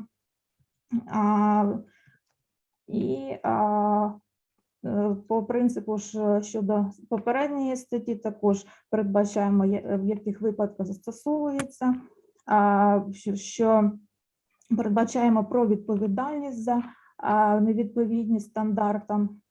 Так. Інший закон – це закон про інформацію для споживання для споживачів щодо харчових продуктів. Також доповнюємо його відповідним терміном, доповнюємо статтю по основних вимогах до інформації про харчові продукти, що надається в добровільному порядку. Також звертаємо увагу про можливість застосування лише за умови підтвердження відповідності встановленим критеріям і за наявності сертифікату, виданого органом з оцінки відповідності, компетентності яких підтверджена шляхом акредитації. Ще один закон, до якого ми пропонуємо внести зміни, це закон про рекламу. Зокрема, доповнити статтею, новою статтею «Реклама більш екологічно кращої продукції». І також звертається в цій статті увага на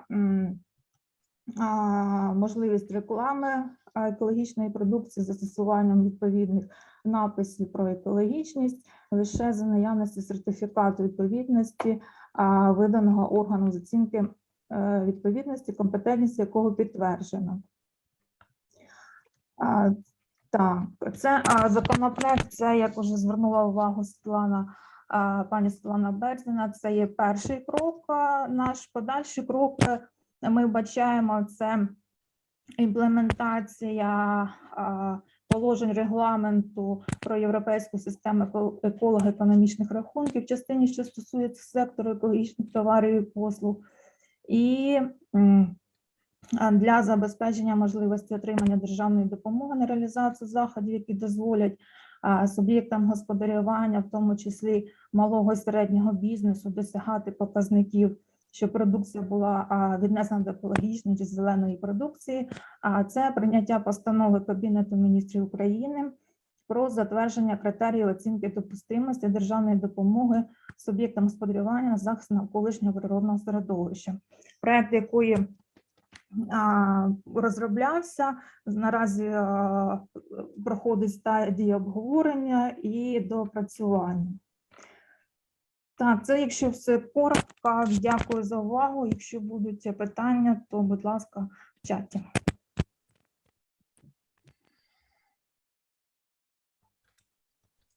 Дякую, пані Олеся. Дякую, пані Інна, вибачаюсь. Трошки тут перепутав у нас список доповідачів. Зі свого боку можу сказати, що ми вам вдячні за певні напрацювання нормативно-правових актів, за роботу проєкту.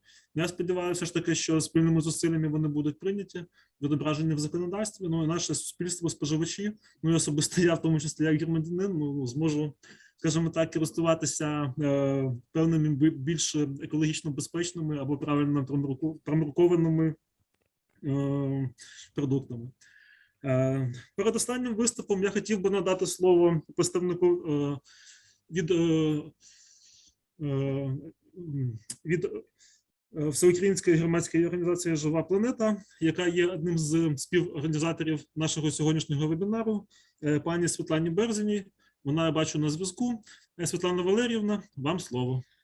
Доброго дня, буду дуже кратко, тому що ми затягнули, але ж я бачу, тема дуже цікава, дуже цікаві доповіді, тому хочу перш за все подякувати всім, подякувати нашим партнерам ЮНЕП, особливо той команді, з якою ми почали працювати, які дійсно зробили дуже такі, створили для України такий ефект хвилі. Це 2014 рік, ще програма Green, і на тлі цих всіх напрацювань ми рухались далі і зараз вже посилюємо свій потенціал на національному рівні разом з командою ЮНЕП в рамках програми по EU-Environment. Я прошу всіх, в мене так більше слова дяки, організаційне питання. Зараз в чаті з'явилася форма анкети. Я прошу всіх, хто лишився, я бачу, що це ще понад 100 учасників, скористайтеся цією формою, заповніть її, нам дуже цікава ваша думка за підсумками сьогоднішнього семінару. І що стосується законопроекту, який презентувала Інна, він пройшов вже попереднє обговорення з депутатами 3 комітетів: екополітики, економічних, аграрних питань, і як на початку зазначив пан Маріковський, він буде зареєстрований на цьому тижні як законодавча ініціатива від депутатів цих 3 комітетів. Також, безперечно, цей законопроект, він опрацьовувався разом з представниками Міндовкілля і Мінекономіки, і вже проміжну редакцію цього законопроекту ми надамо на коментарі нашим колегам з ЮНЕП. Тому у всіх буде ще час висловити свою думку до законодавчої ініціативи, але в цій анкеті, якщо зараз у вас є якісь думки, будь ласка, викладайте їх, і ми будемо раді їх почути, як і взагалі думкою про сьогоднішній захід. Я все, Романе, дякую. Дякую, пані Світлана. Я так розумію, що, скажімо так, це у нас ще не останні кроки. Ми далеко не на фінальному етапі. А про подальші заходи нам доповість представник програми EU4Environment Леся Ніколаєва. Пані Леся, вам слово. Дякую, пане Романе, за надане слово, і добрий день всім колегам, особливо тим, які залишились до кінця нашого семінару, але я підтверджую слова Світлани, що дійсно сьогодні дуже був насичений і цікавий семінар, і в мене таке враження, що якщо б мені довелося вибирати кращого спікера, я би не змогла вибрати, тому що кожен спікер кожен доповідач зі своєї сторони настільки ґрунтовно і цікаво подав інформацію, що нам просто залишається подякувати всім доповідачам. Сьогодні ми зробили настільки широкий екскурс обговорення цієї теми, починаючи з досвіду Європейського Союзу, починаючи з вступних слів і від обох ключових міністерств, що говорить про те, що вони готові і зацікавлені підтримувати ці просування і вдосконалення системи екомаркування. Ми дізналися настільки, коли були зроблені перші кроки по екомаркуванні, і також скільки ще нам залишається працювати над тим, щоб ця система більше і більше була популярною в Україні. Ми також дізналися, дуже було цікаво від експертів почути їхні думки. Для мене особисто дуже цікаво було почути голос бізнесу, тому що якщо на рівні створення політики, просування політики ми зазвичай більше розмовляємо, і навіть зі сторони ЮНЕП ми більше підтримуємо таке спілкування з міністерствами, з організаціями, які розробляють політику.